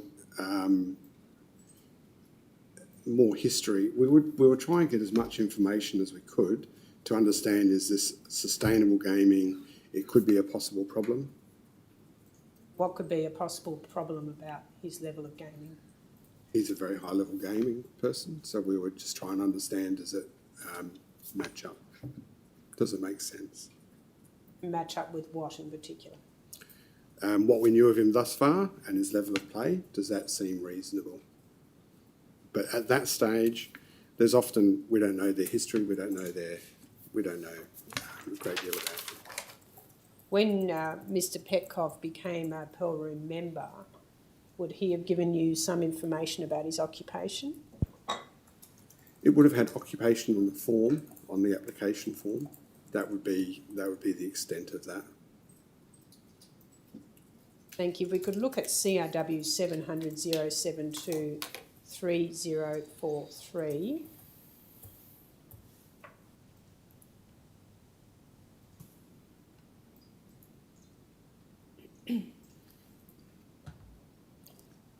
Now we're now in December of that year, December 2017. And Joey is communicating with you a bit more information about Mr Petkov, isn't he, Mr Smith? Yes. And he tells you in this email in December 2017 at paragraph 1, he's the bank manager for Westpac in Belmont. Yes. What did you do with this information that Joey gave you? I don't believe I would have done anything at the time. We would just continue to gain information. Would you have communicated what Joey had told you to anyone else at Crown Perth? To the COO, Mr Bossy? Mr. Bossy. Did the fact that he was a bank manager for Westpac in Belmont cause you any concern at the time that you found this out, so December 2017, given that you would have known, or the organisation would have known, that he'd had a turnover of 2.5 million in the previous 5 months?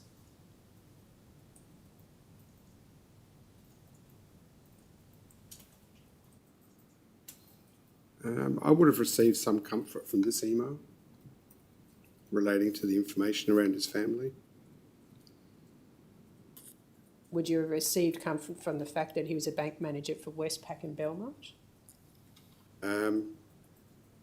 My understanding, it wasn't actually the Belmont that I'm familiar with here. It was Belmont Bigger Picture Bank of Victoria or something like that. Oh, okay. So you understood he actually worked in Victoria? No, worked here, but I understood it was not the Belmont I was referring to or believing was not this Belmont. It was a Bigger Picture Belmont. If we could have that pop back in and pop out paragraph 4.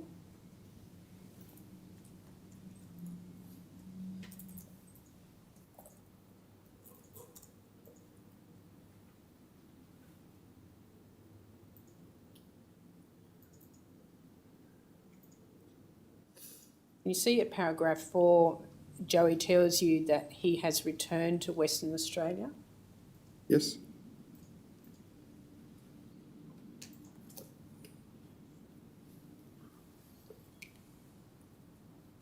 Yet you say you thought Belmont meant not down the road from the casino, but over in Victoria. Yes, I thought it meant something other than a local Belmont bank manager branch here.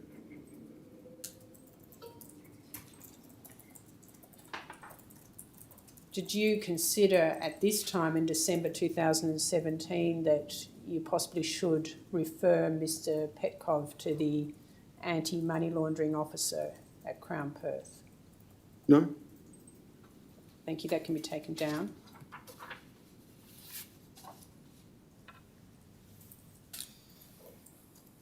Are you aware of the turnover that Mr. Petkov had done just prior to December 2017 in Crown Melbourne that had caused the inquiry to be made of Mr. Bossy? I don't believe so, no. Are you aware of whether Mr. Petkov was offered any gratuities such as hotel rooms or free food or events from the hosts in Crown Perth? Yes, he would have been offered. Did you inquire as to what he had been offered? No. Why are gratuities offered to patrons? They're a good customer and we like to make sure they're happy. When you say they're good customer, do you mean it's offered as a reward Yes. for their turnover to date? Is that what you mean by good customer? Yes. High turnover? Yep, yes. And what else could good customer mean other than high turnover?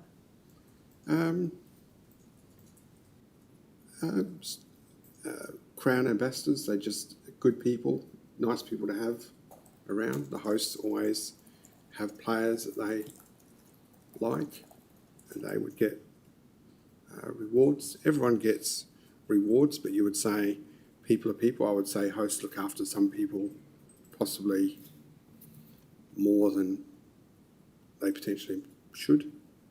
So it's a very relationship-based arrangement between the patron Some and the players host. want very little but have very high levels of play.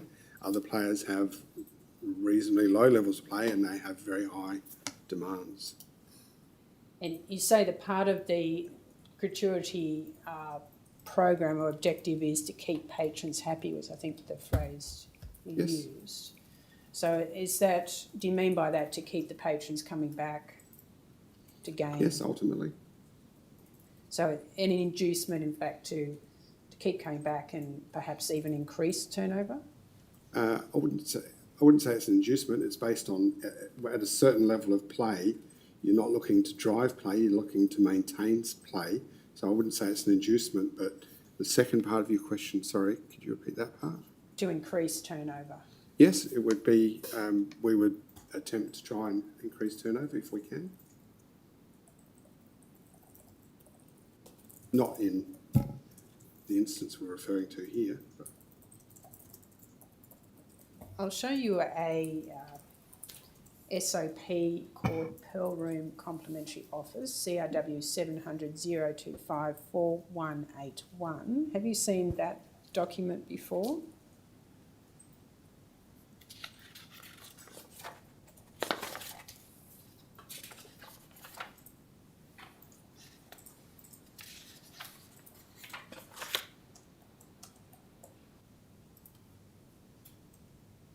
could you scroll down, Certainly. please? Sorry. Could scroll slowly through the document. Thank you.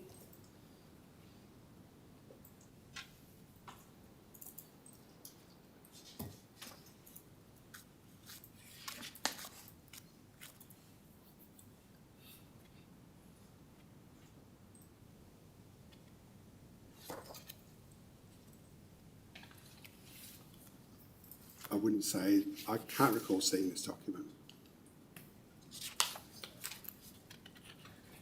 In that case, we'll move on. Thank you. Gratuities in the form of accommodation and meal vouchers to the restaurants on the Crown footprint, are they recorded against a patron's ID? Yes, So that's something you could access if you wish to? yes. Did you sometimes take some Pearl Room patrons out for meals at some of the restaurants in Crown Perth? Yes, How often would that occur?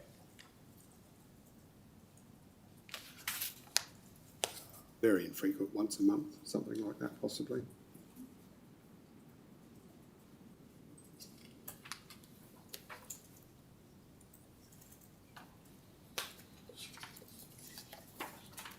Were the gaming hosts, the premium and the premium experience hosts, trained in relation to the responsible service of gaming? Yes, Was that an online course or a face-to-face course? online. Did you feel that you could raise concerns about RSG issues in relation to particular patrons and have it addressed if you wanted Yes. to? And did you do that on Uh, occasion? yes, How many times in the last 10 years would you have done that? raised concerns about To a the player RSG team about a particular patron? from numerous occasions. I couldn't put a number on it, but it's not an infrequent conversation.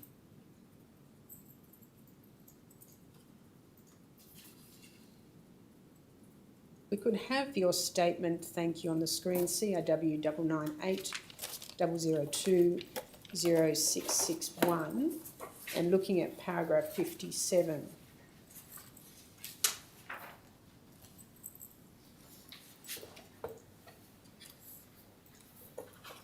You mentioned you're aware players can transfer funds electronically to Crown Perth,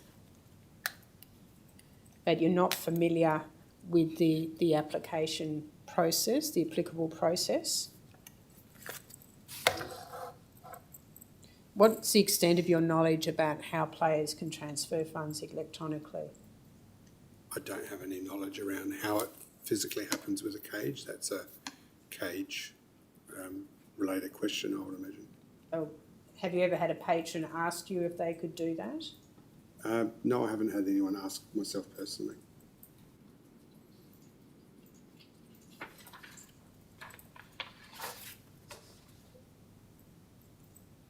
Did you have any visibility over the Crown bank accounts that were used for this purpose? No.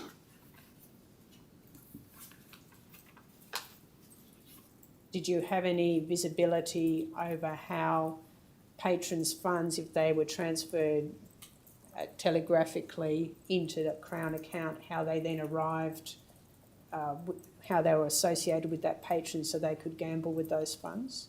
No. Don't know how that process occurred? No.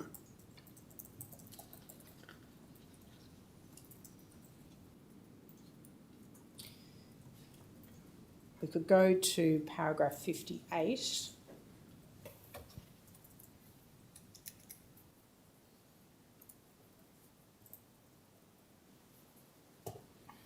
You talk there about an early release of funds. What do you mean by that? Cage would have verification that the funds have been transferred. I'm not sure exactly how. And then we're saying we're giving approval that the funds have been transferred but they haven't cleared into the account yet. Can they have that money?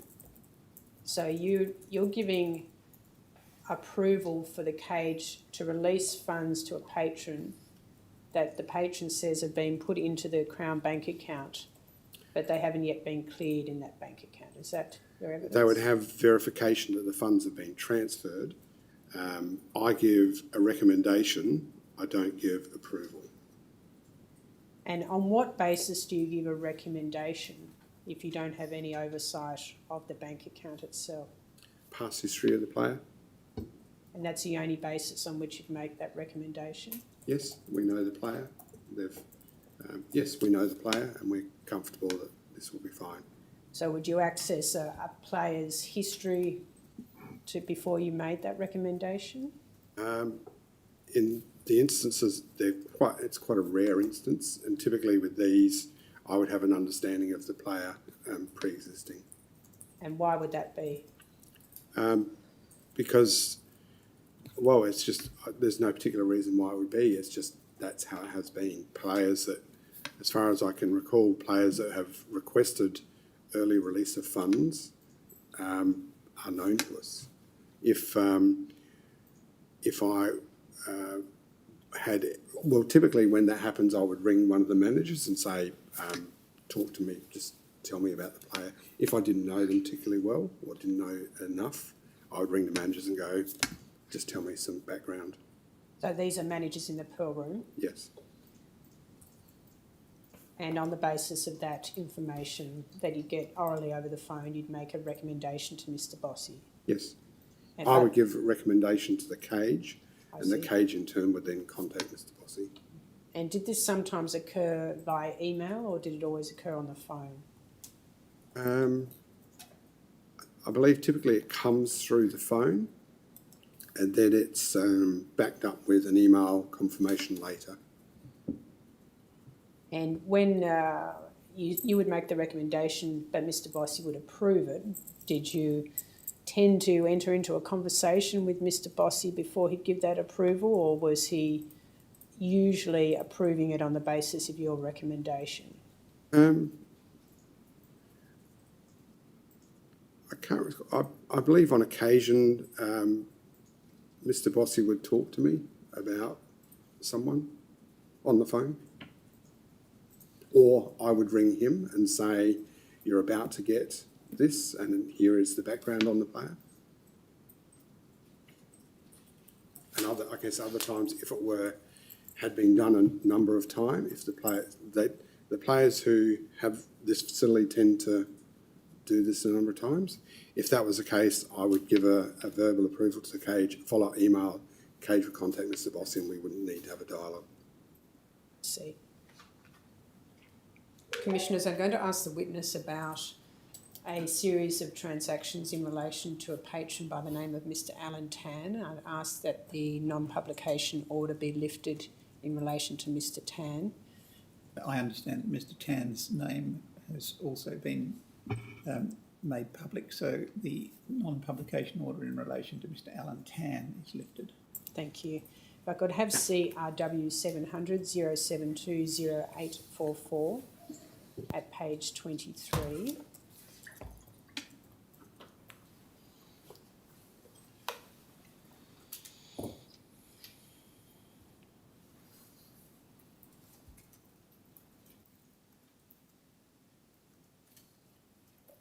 And this is not actually, as you can see, an email that involves you, but it refers to Samantha Schurz calling you and declining a request in relation to Mr. Alan Tan having early release to funds. And it's from September 2016.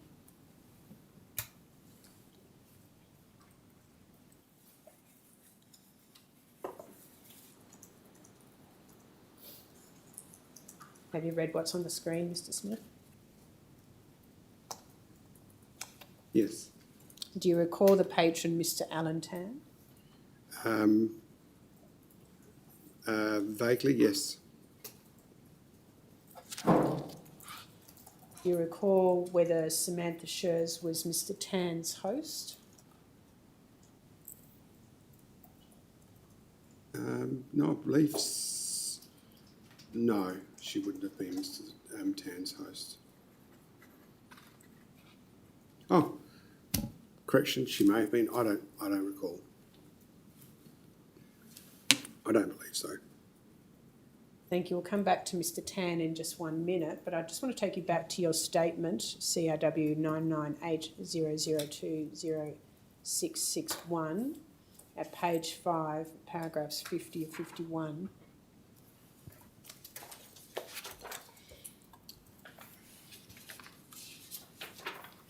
I just want to ask you about the cashless option in the Pearl Room.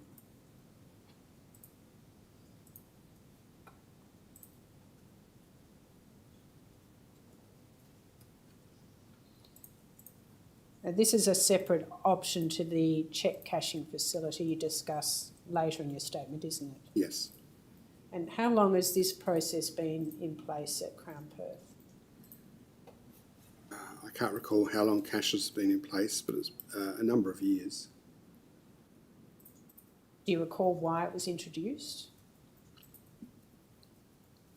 It was just newer technology.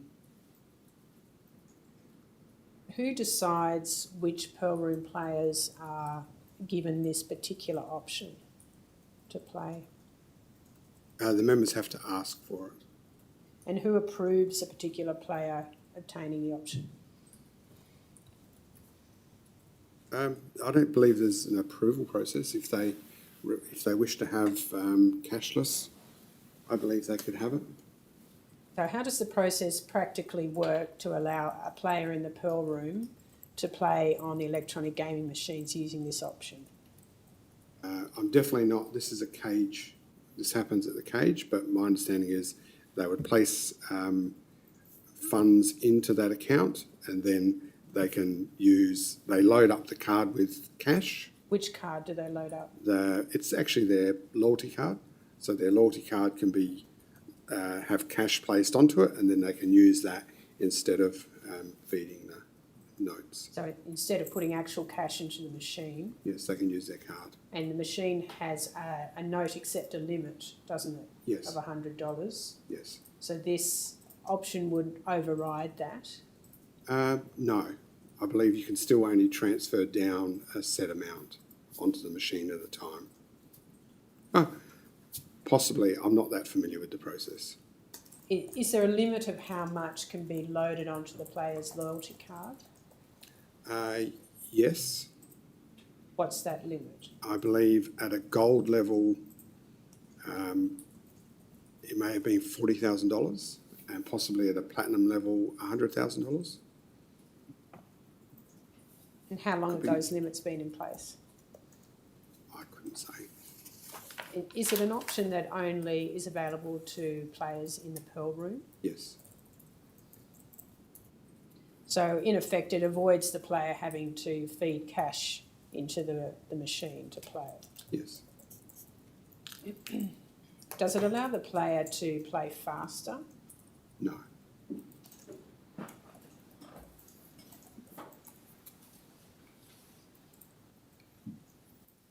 I want to show you a form. Well, are you aware of what the form is that they fill out to be able to access this particular option? I couldn't say I'm directly familiar with it. I've seen it in the past. I believe I would have seen it in the past. I'll show you Mr. Alan Tan's form and see if that's the one you're thinking of. CRW 700 072 0956.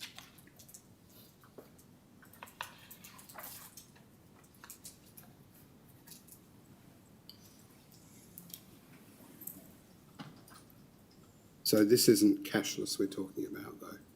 Okay, what's this form then? This is a CCF check cashing facility. Can you see at the top that has been crossed out and it's got DAB? Yes.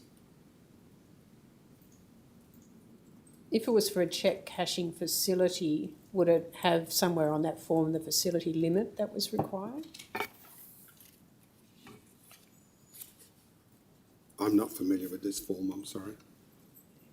Thank you. Do you recall having any role in approving Mr. Tan for any cashless process? I don't believe Mr. Tan would have had cashless. Okay. Cashless relates to game machines. Mr. Tan was a table game player. He was only a table game player. From memory, he was a table game player, yes. And was he a domestic patron? You can see here that he's got an address in Western Australia. Yes. So to your knowledge, he was a domestic patron? Yes, yes. And was he a member of the Pearl Room back in 2015 when this facility was signed?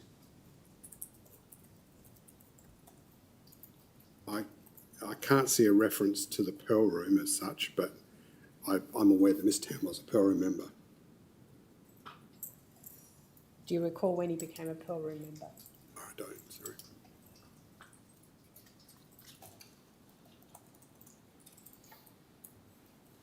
I want to show you some particular transactions in relation to Mr Tan. If we could have CRW 700 072 0844.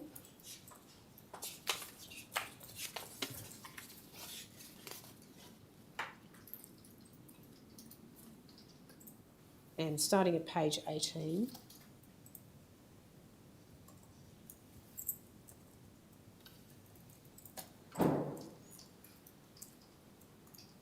We just go to page 17 so I can show you what this is actually an excerpt of.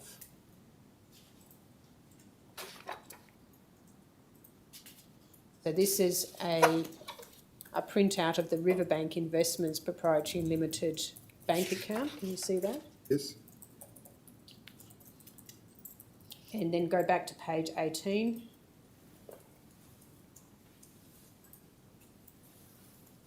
We could go starting at the bottom of the page, just the first highlighted line, thank you, which is from the 12th of September 2016. Can you see that right at the bottom of the page? Yes. And there's a deposit of a cheque at a branch in Victoria Park of $60,000 into that Riverbank Investments account, isn't there? Yes. You could go back to see all the highlighted transactions, please. Can I just preempt this by saying I'm not familiar with the form, so I don't know. That's what it looks like to me. Okay, well, I'll show you. You haven't seen this bank account before, is that what you're saying? Yes. Okay, I'll just show you the transactions before I ask you some questions about what you did know. You can see on the page there that there have been 4 cheques deposited, 60,000, 65,000, 70,000, 80,000, and then they have each been returned, haven't they? Yes.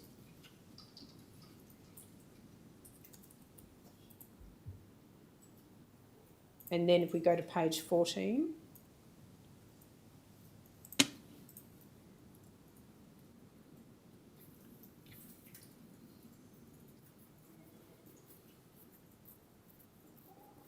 and you can see on the 17th of September 2016, a cheque deposited at branch M and F Perth of 200,000, which has been reversed immediately, and then another cheque deposited on the same day for the same amount of money. Can you see that, those highlighted amounts? Yes.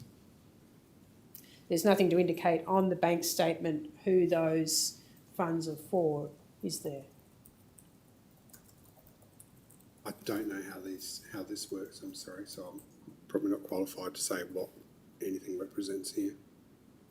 You can see above and below those particular entries, there are other entries that have names attached to them, don't they? Yes. And this one doesn't have a name, correct?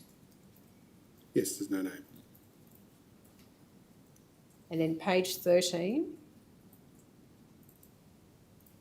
the second cheque for 200,000, we could go down to the bottom, thank you. The first entry at the bottom of the page, that cheque is returned on the 21st of September. Another cheque is deposited at a branch in Victoria Park, which is then reversed. And then another cheque for 200,000 is also deposited at a branch in Victoria Park. And that particular cheque's got a number attached to it. I can tell you that's Mr Tan's patron ID number.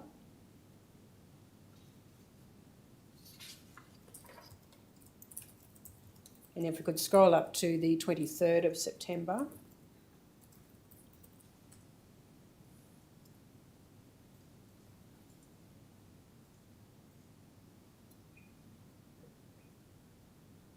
And we can see that cheque is returned as well. You see that, Mr Smith? Yes. And then the weekend intervenes, and then on the 27th of September 2016, would pop out the top half of that bank statement, thank you.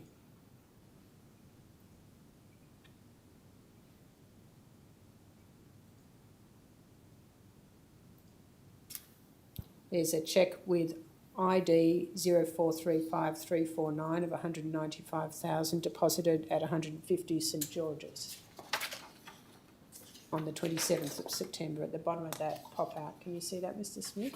Yes. And another cheque of 160,000 on the 28th of September, again at the same branch, and that has the patron ID and also Alan attached to it. And the $195,000 cheque is returned the following day. Do you recall anything about these series of transactions for Mr Alan Tan? No, I'm aware that Mr. Tan was giving us cheques that didn't clear. And do you recall that you were being informed by email of that fact whilst these cheques were going in and out of the account? I have a more simplistic version, which is I understood Mr. Tan owed us some money, and he'd written a cheque. The cheque had bounced. He'd written us another cheque. That would bounce, and that's my extent of knowledge in that regard. So did he owe you somewhere around the $200,000 amount? I can't recall that it was that high. I recall that, not accurately, but I believe the amount was around 90,000, and then I believe he possibly paid 30-ish, and there was 60 or 70 outstanding, something like that. Well, I'll take you to page 11.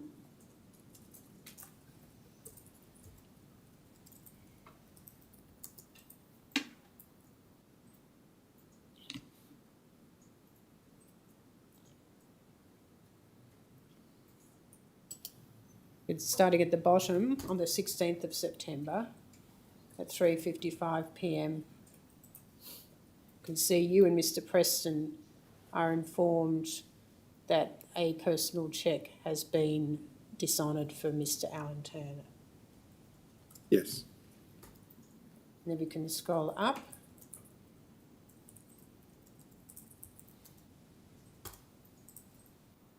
And then 3 days later, you're told about the deposit and that you'll be advised of the outcome. Yes. A deposit of a second one. And then we could scroll up, thank you.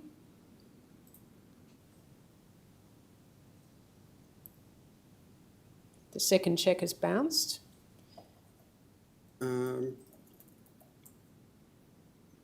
Yes, I'm not 100% sure that that full amount of money was owed to Crown Perth.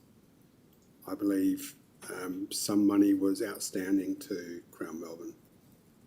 You're talking about 195,000. I can't remember the breakdown on it, I'm sorry. So in any event, you were aware in September 2016 that Mr Tan owed the Crown Group around $195,000. I can't say from reading this that that's what it says. I mean, we could have an amount owing to us, but they may want to give us a cheque for more in that they may wish to play later. So I'm not familiar with the exact amount that he owed overarchingly. Possibly it's written somewhere, but he could have owed us an amount of money. Let's say, for example, he owed us $70,000. He may still try and submit a cheque for $200, wanting to pay the 70 down and then have credit of 130 or something. Well, isn't the clear meaning of that sentence, so we're back to square one with 195k still owed, that Mr Durando is telling you that Mr Tan owes Yes. 195,000? My apologies. That would indicate he owes 195. Yes. As at the 21st of September 2016. Yes. And do I take it from your answer to the previous question that a patron could have an amount owing to Crown but might still be allowed to play? No, they may have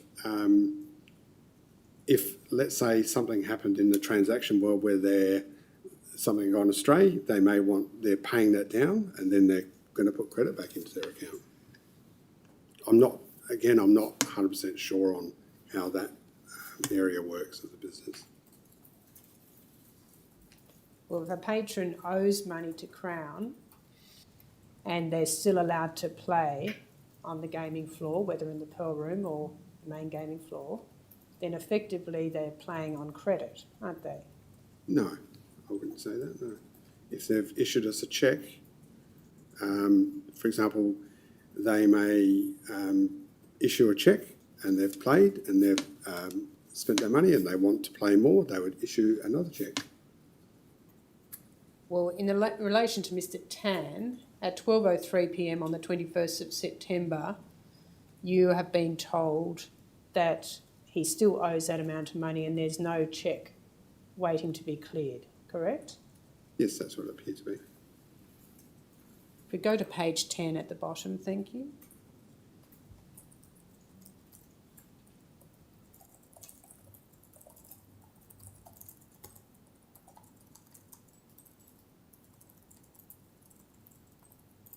Do you recall getting in contact with Mr Tan yourself? Yes. And what was the nature of that discussion? Seeking to have him pay the money back. From memory, he was located at the cage on the main gaming floor. Tying this together, I received a phone call from, I believe, Josh Preston saying he was on site. And could I go and speak to Mr Tan around the debt that was owing, which I did. So you had an in-person discussion with him? Yes. On the main gaming floor? Yes. And do I take it from this email that Mr Tan promised to pay back the $195,000 by Monday the 26th of September? I can't remember that specifically, but the email would suggest that's exactly what he promised to do. Thank you. We could scroll up, please.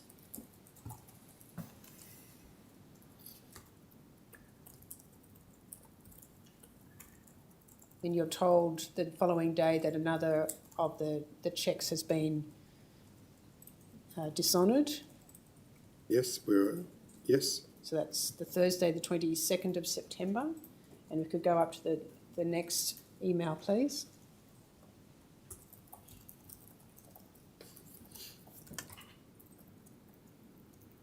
And there's a further update on the Friday, the 23rd of September at 11:59 a.m. to you. You see that, Mr Smith? Yes. Could go to page 9, thank you. In the middle of page 9.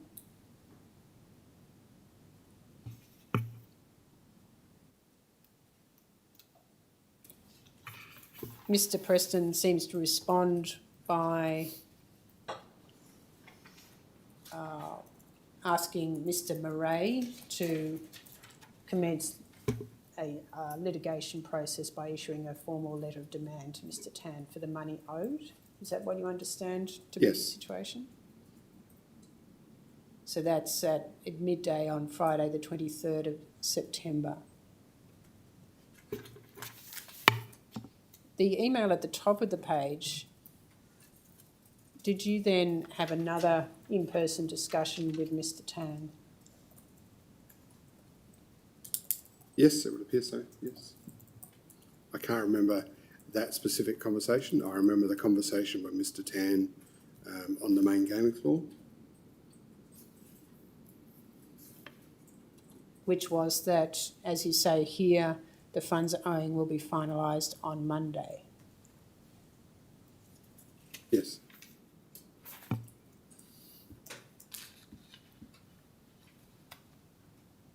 Could go to page 8, please.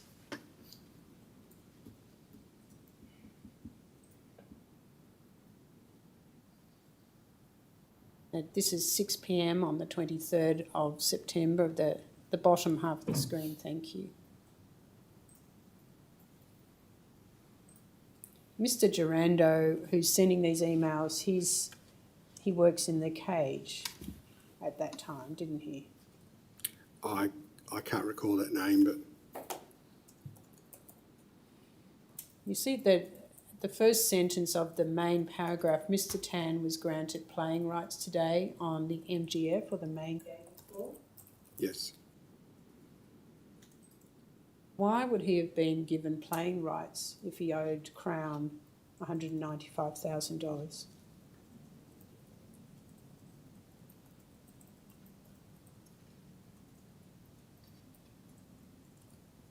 I can't recall. Clearly, I don't believe I was a part of that discussion. Who would have given the approval for that to have occurred?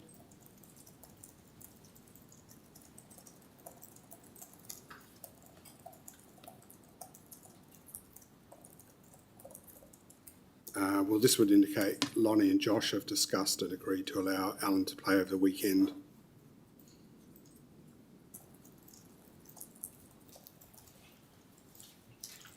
How is it that he's able to present at the cage with $45,500 in chips? Yet he owes Crown $195,000.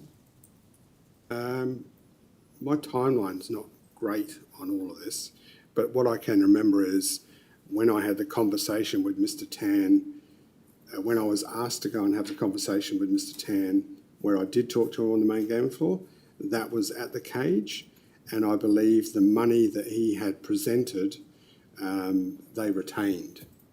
So he wasn't allowed to leave with that money. So I'm not sure that I don't know that he played personally, but I was simply called and asked, Mr. Tan's on the floor.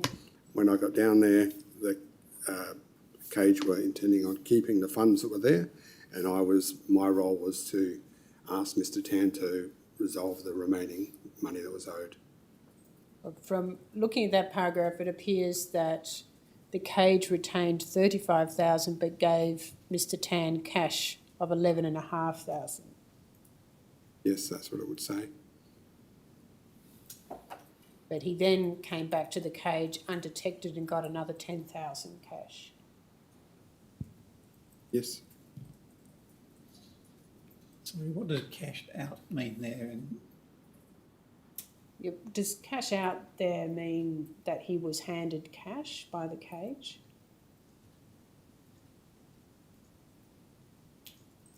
Cash out would typically mean you're handing over your chips and you're receiving cash back.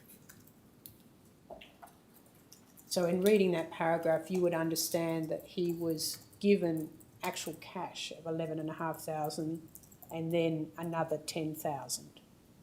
Yes, that's what this would suggest.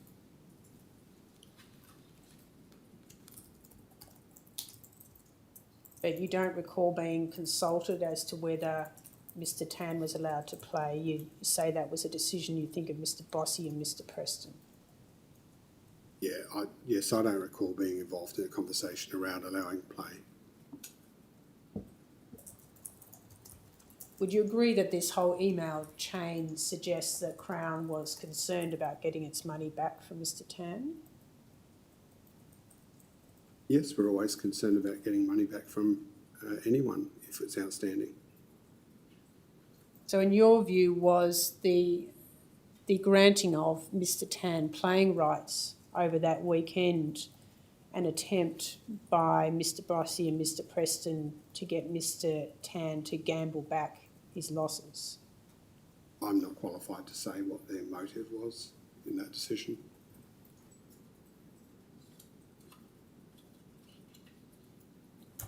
I have CRW 700 072 3639.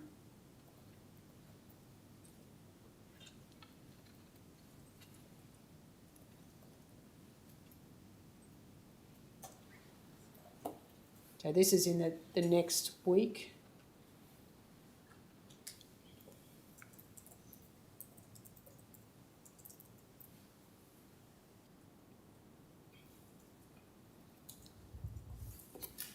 Give you a minute. Have you read that, Mr. Smith?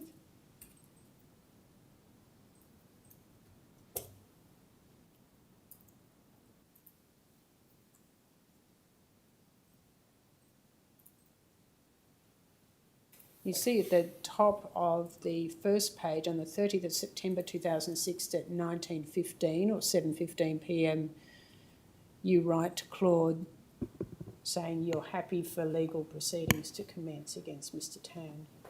Yes, I've had no communication from Mr Tan. I was happy to proceed.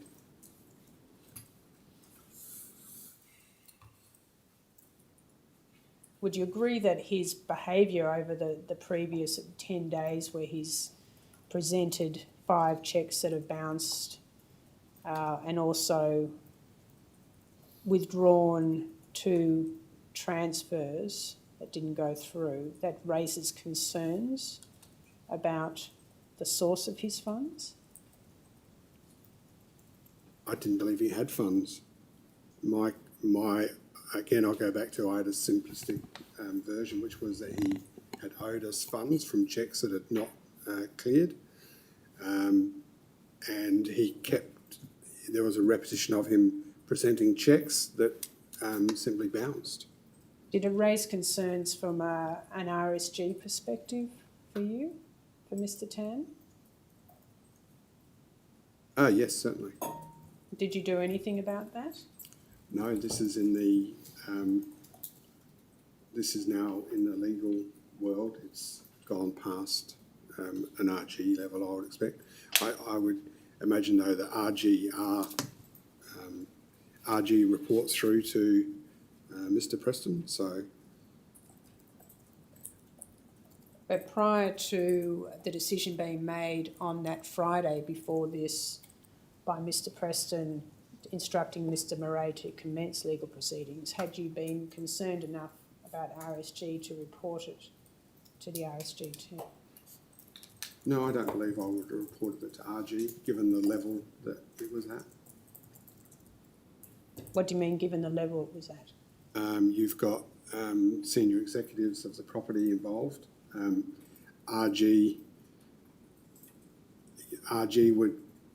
RG processes are probably not that applicable in this instance. And why is that? Clearly there was I don't know. I would say my opinion is it's just gone past an RG perspective. Now we're into retrieval of our funds, and I would expect that our relationship with Mr Tan would be over. Could I have CRW 700 072 2927?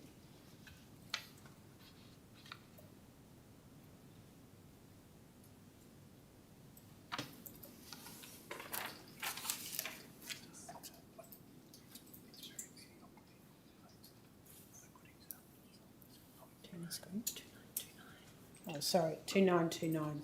My apologies. We're looking here at an email from the end of August 2016.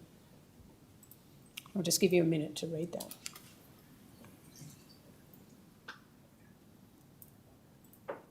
Yes. Do you recall receiving this email in relation to Mr Tan? I don't particularly recall this particular email, no. But it seems in keeping with standard practice. Is it your evidence that even though you have received this email, you didn't see it as an RSG concern, Mr Tan's behaviour in the coming 2 weeks after this? Could you repeat that, I'm sorry?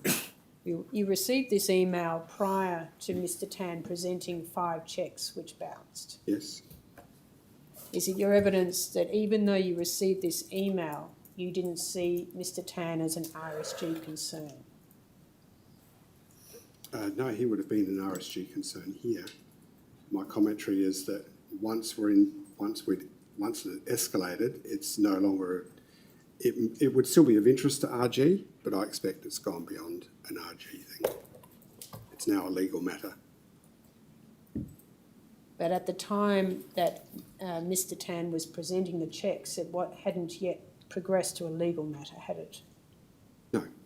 And in fact, even after the weekend when he cashed in the chips, it still wasn't a legal matter at that stage, was it?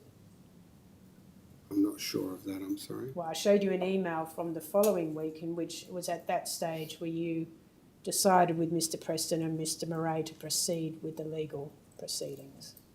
Yes, So at the time when he presented to the cage with the $45,500 worth of chips, it was not yet a legal matter, was it? it was being, yes, it was not a legal matter insofar as we were pursuing it through legal means, but it was a very high level matter that was being pursued by senior people. Could we pop out the table in that email, please, so we can see the figures? In that email, RSG says it's concerned about his level of play in 2016.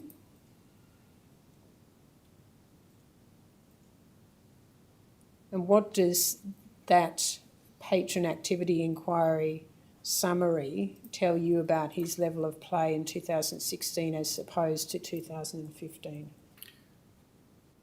He's increased his play considerably. The buy-in, is that his turnover? No, buy-in is the amount that he's bought over the table, placed over the table. So in 2016, he's placed over the table 1.25 million. Yes, Whereas the previous year was 779,000 odd. yes. Right, thank you, that can be taken down.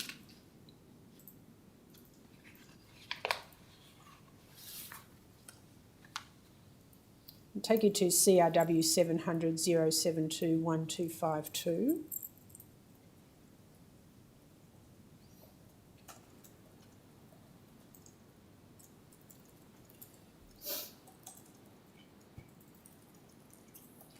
I just want to ask you about that email in the middle of the screen from yourself to Brian Lee. Who's Mr. Lee? Head of security. So this is an email for the 11th of May 2017. Hi Brian, can we please go ahead and ban Mr Tan from the property? Regards, Richard. What was the reason for banning Mr Tan at this stage? I'd have to see a timeline of everything. That would be preferential to me. But I would expect that he hasn't resolved his debt, and we're simply stopping him from entering the property at all. Thank you. Have you since become aware, after 2017, that Mr Tan was convicted of fraud relating to a sham business scheme? No, You had no idea about that? I can't recall that. Thank you. If we could have another document, and if the non-publication order could still be in place in relation to this patron. Thank you, Commissioners. And I refer to the patron as Mr Q, patron Q. We have document CRW 700 072 0962. Now, don't say the name of the patron, but I just wanted to ask you if you have any knowledge about this patron's play. No. Right, thank you, that can be taken down. And we'll look at another patron, and I ask that the non-publication order be lifted in relation to Mr Simon Pan. Thank you, Commissioners. I understand that Mr Pan's name has been made public, particularly through the Victorian Royal Commission. So the general non-publication order will be lifted in relation to Mr Simon Pan. Thank you. Can we have CRW 700 072 0975?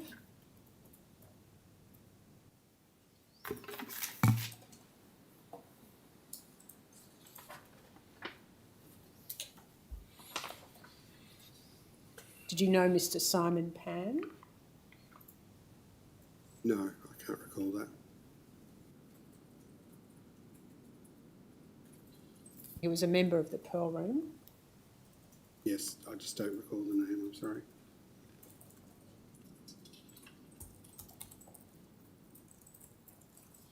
But I have CRW 700 072 0975. Sorry, that is that one.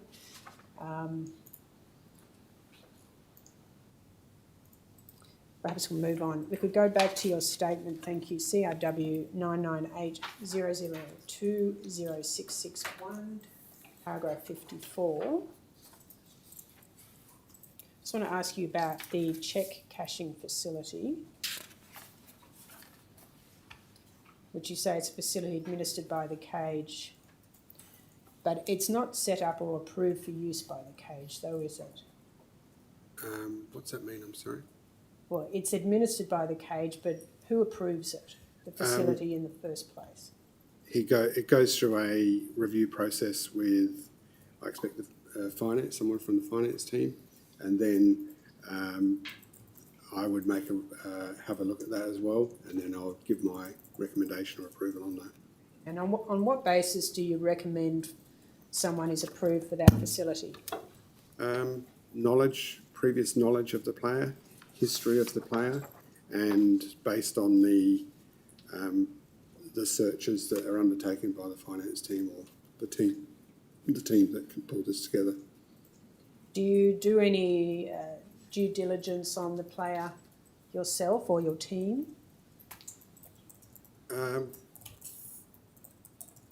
Depending on some of the cheque cashing facilities are for very small amounts, a couple of $1,000. In that case, it would just be based on the searches that are being presented. Sorry, Commissioners. Mr. Smith, could you just clarify when you were just giving evidence here in relation to the cheque cashing facility? Are you talking about what you're doing now in your current role or in a previous role? Previous role. If there's an issue Yes, that you want us to deal with, Mr. Gandy, can you just tell me what it is? Okay. Yes, Commissioner. Commissioner, perhaps the witness could be asked to clarify whether the evidence that he's giving is in relation to his current role or whether it was a role that he was performing previously. All right, can you clarify that, please, Ms. Nelson? Thank you, Commissioners. The approval process you were just talking about, do you do that in your current role or in your previous role? Previous role. Do you have any interaction with cheque cashing facility approvals in your current role that you're in since December 2019? No. So in your previous role, you say in your statement, paragraph 55, that you would sit down with a person from finance and consider the applications. And I asked you, prior to Mr. Gandy standing up, what information informed your recommendation that the person be approved, and you said knowledge of the player.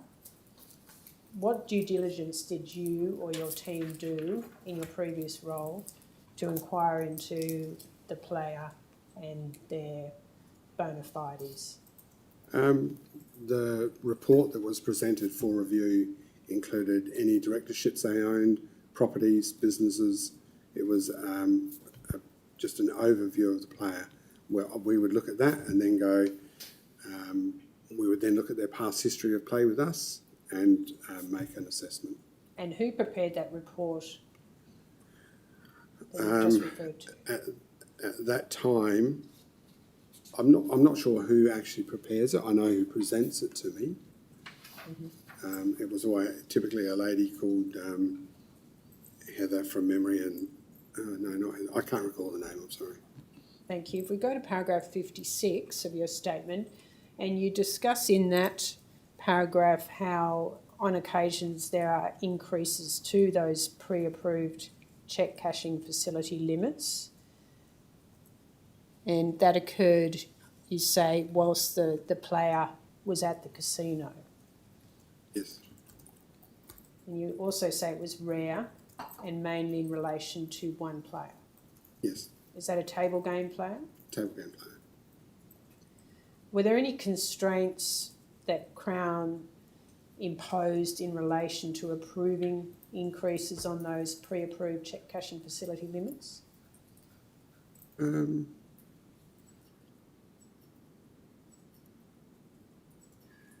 constraints? Well, was there any limit on how many times it could occur during one gaming session? No, it would be based on this at the time. So I would, if I received a request for an increase, I would typically call the managers, ask how they are, how the player is. They would relay how they were, which was typically fine, and I would give a recommendation that it's approved. And those in-game increases to the pre-approved limit, did they have a particular name? I can't recall. Is it TTO or this time only? I'll show you some documents. I would just say it's an increase of they want to increase their check cashing. Did you ever have to sign any forms to approve those increases? No. Could I have document SIE 000100100014, and if it could only be put up on the screens for council as there's a non-publication order. Thank you, Commissioners. I have page 56.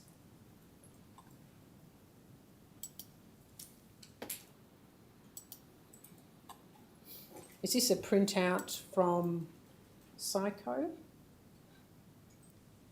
I don't know where this is printed from. Sorry. You've never seen a printout like this before? No, I haven't seen one of these.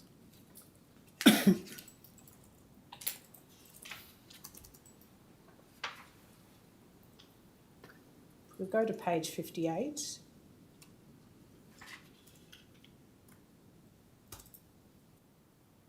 Can you see your name appears in the column to the right, authorised by, at the bottom? Yes. On 6 occasions, I think it is. Yes. 2018, 2019. Yes. And this is in relation to one particular player. Could I have page 309, thank you.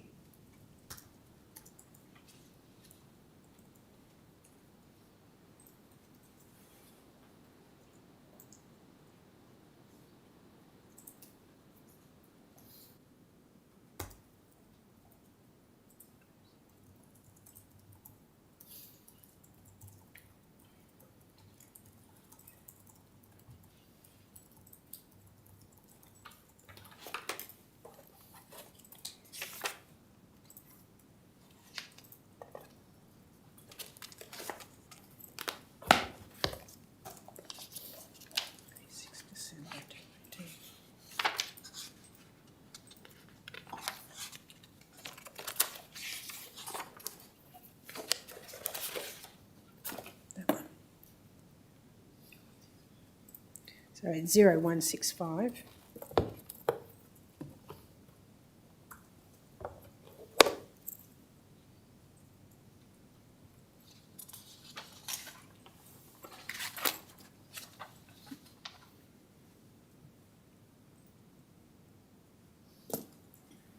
Have you seen a form like this before, Mr. Smith? No, I don't recall seeing this form. Now, this is a date of the 26th of December 2018, and it's one of the instances where, in that previous printout, where you have said to have authorised an increase. Yes. You see down the bottom, company officer approving first authoriser RS with a licence number. Yes. Is that your licence number? Yes.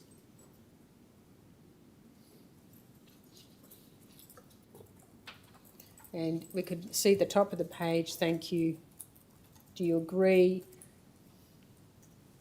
Where it says under the revised limit details, TTO change limit from AUD 50,000 to TTO change limit AUD 100,000.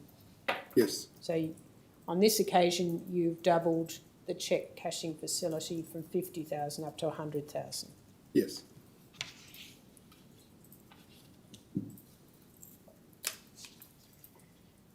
And then if we could go to 0166.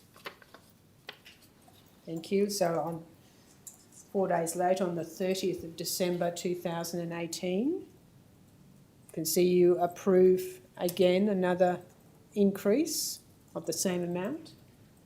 Yes.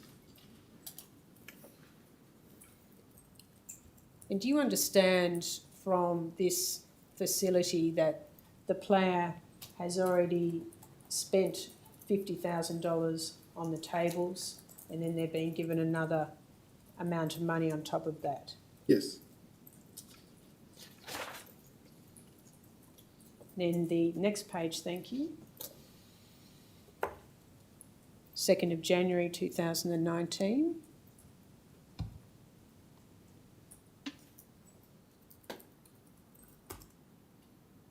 Does that appear to indicate that you again have approved the increase of a limit from 50,000 to 100,000? Yes. And then the 10th of January 2019, the next page.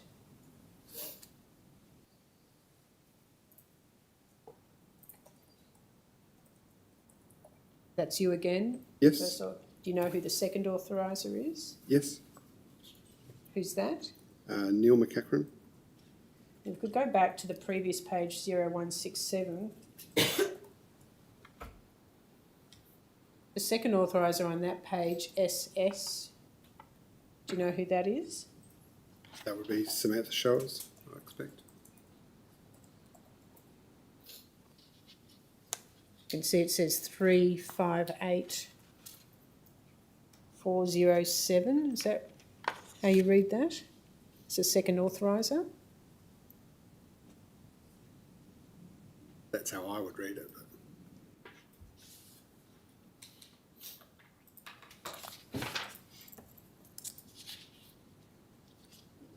And then the next page, 0168, was the one we saw just before. And then the following page is a second change on the same night. So 0169, thank you. You can see that's also the 10th of January 2019. yes. So the player's limit is now not 100,000 but 150,000. Yes. And you were the authoriser on that occasion as well. Yes. And then 0170.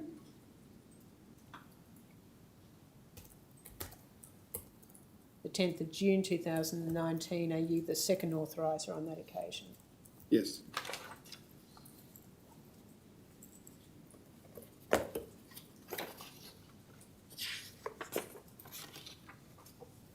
Are you familiar with the section of the casino manual that deals with cheque cashing facilities? No, off the top of my head. No, sorry. I'll show you the document CRW 707-010-2371. Page 3, thank you.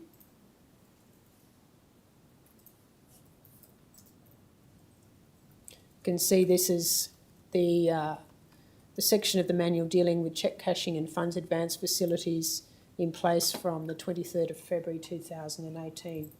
And if you could go to page 18, thank you.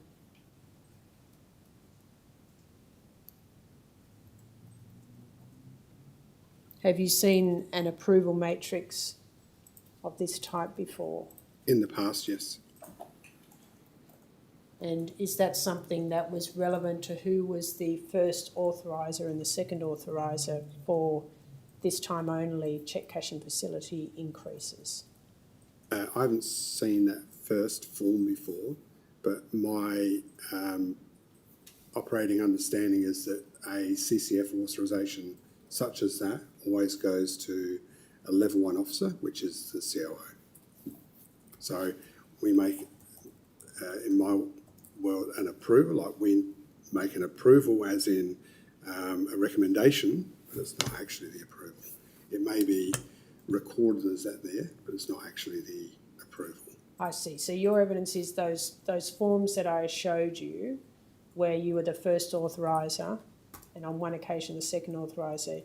It's your evidence that you're not actually approving the increase on that occasion. No, I'm recommending that it's fine to do so, but I'm not the approver.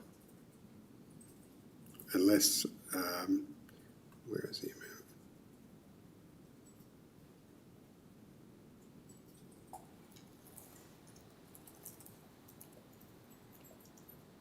At the time that you approved, were you authorised on your evidence those increases in the cheque cashing facility for that patron, which is December 2018, Yes. January 2019? What company officer level were you looking at that approval matrix? Level 2. And what company officer was Samantha Schurz?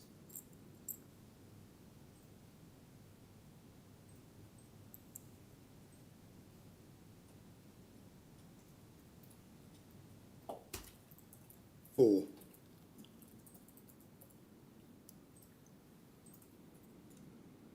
Thank you. I just have one last question. During the COVID lockdowns that had been in place in Perth, so there was one in April, May 2020. There was a second one January, February 2021 for about 5 days. Then 3 days in April 2021. And then about 5 days June, July 2021. During any of those lockdowns, was the Pearl Room open for patrons to come and gamble?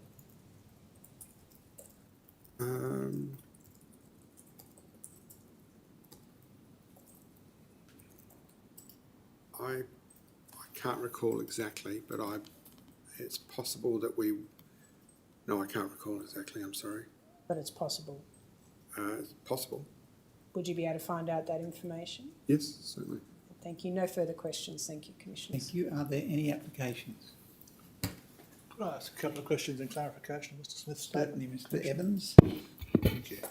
Mr Smith, my name is Evans Ake for the Gaming and Wagering Commission. Can I just clarify a couple of matters in relation to your statement that you haven't been taken to earlier, perhaps taken to matters I want to look to? So, could I take you to paragraphs 10 and 11 of your statement, in which you refer to responsibility for the Pearl Room reception moving from international operations to yourself? Now, as members present here saw in a view of the Pearl Room the other day, the Pearl Room reception effectively is the gateway into the Pearl Room and the rooms beyond it, is it not? Correct. Now, do I take it from paragraph 10 that prior to 2018, the Pearl Room reception and therefore control of entry to the Pearl Room was effectively run as part of the international business operations out of Melbourne? It was run by the international operations, but it was locally. I don't know if international was being run out of Melbourne. Right. So there was a local presence of the international operations business. Yes, there was local international staff running the Pearl Room reception. And they answered to Melbourne, as you understand it, the international business operations in Melbourne. I don't know where they answered to at that time, I'm Thank sorry. you. In paragraph 11, however, you say that in relation to interstate gaming business, that is headed out of Melbourne. Yes. Right. And when you say that it's headed out of Melbourne, does that mean that effectively management decisions in relation to who is an interstate player are made out of Melbourne? Yes.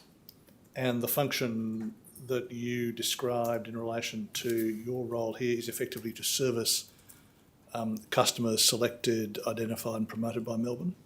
Yes.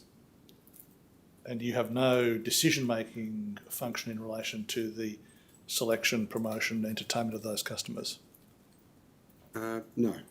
Thank you.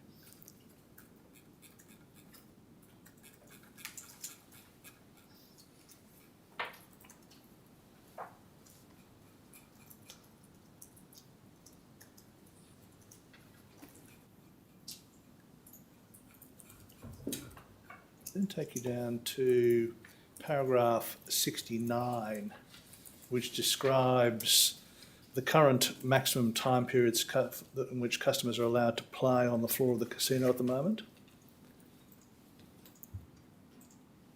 You refer there to the time period starting as soon as play starts. Now that is easy to ascertain in relation to carded players, isn't it? Because that's the time effectively their card is inserted.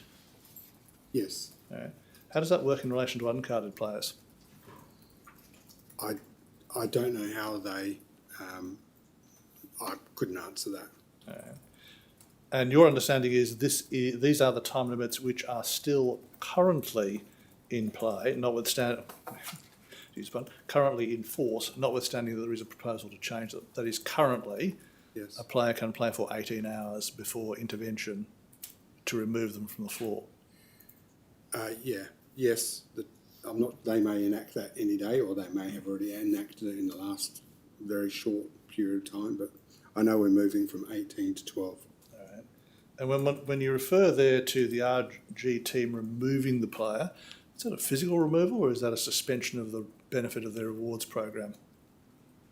I'm sorry. Where are we referring to? It's the exactly? last line of paragraph 69. At 18 hours, the RG team removes the player. Yes, my understanding is the player will be asked to leave the property. All right. And if they decline to leave, you then escalate that in some way? Yes? Have you any experience of doing that? No. Would a host be involved in that? No. No, thank you.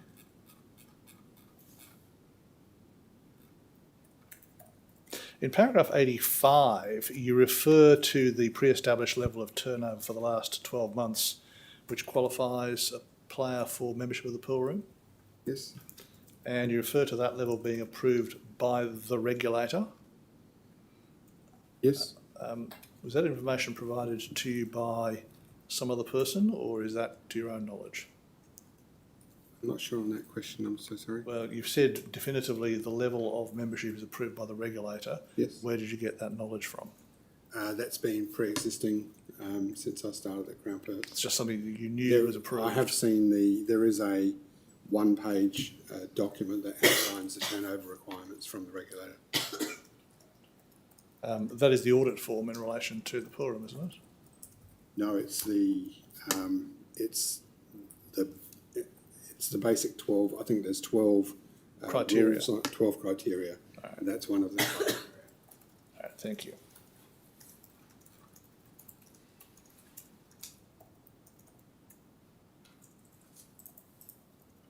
In paragraph 90, you refer to the fact that recently a process and compliance manager has been appointed who has been charged with undertaking an additional review covering source of wealth, etc.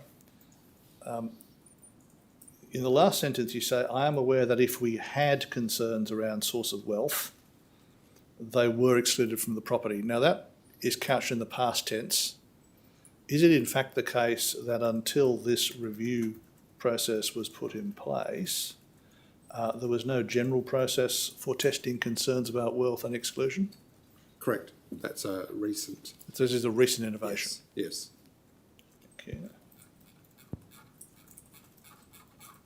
And finally, if I can just ask you this, you were taken at some length to entries in a bank account in relation to Mr. Tan, the deposit of cheques and their return. Though that bank account was a Riverbank Investments bank account. Do you recall that? I remember seeing it on there, yes. Yes. How is it the case? No, just step back from that. Mr. Tan owed the casino in Perth a significant amount of money. Is that correct? Yes. That is on general gaming account. He owed it from gaming, yes. The casino has a gaming account. I'm not sure how accounts work. You're not sure how the accounts work. I'm just asking you, do you know how he came to know to deposit those funds into the Riverbank Investments account No. specifically? No. Were you involved in communicating that to him when you met with him? No. All right, thank you. No further questions. Are there any other applications? Do we have anyone off-site, Jane? No.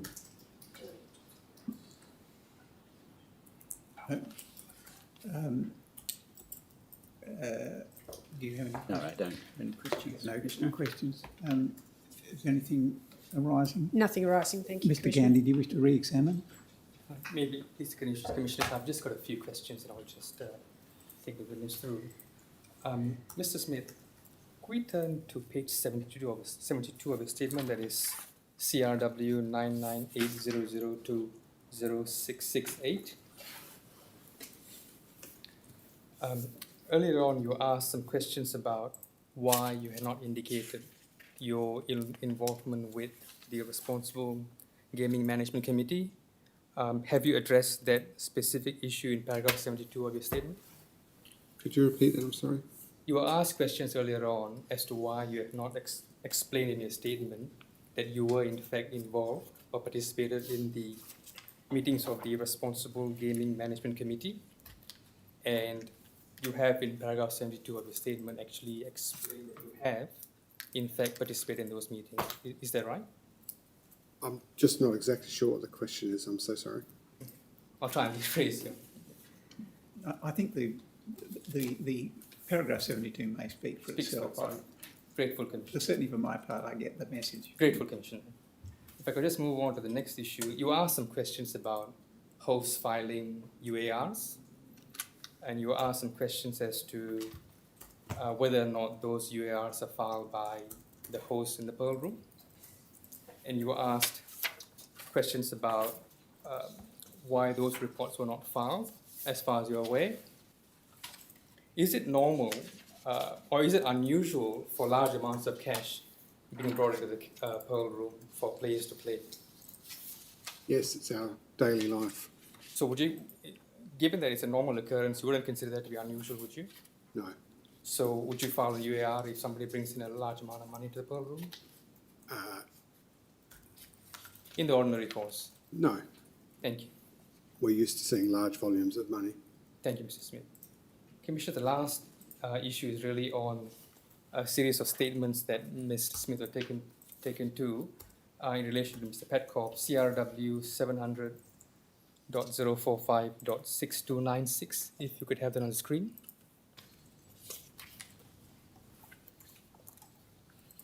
CRW 700.045.6296.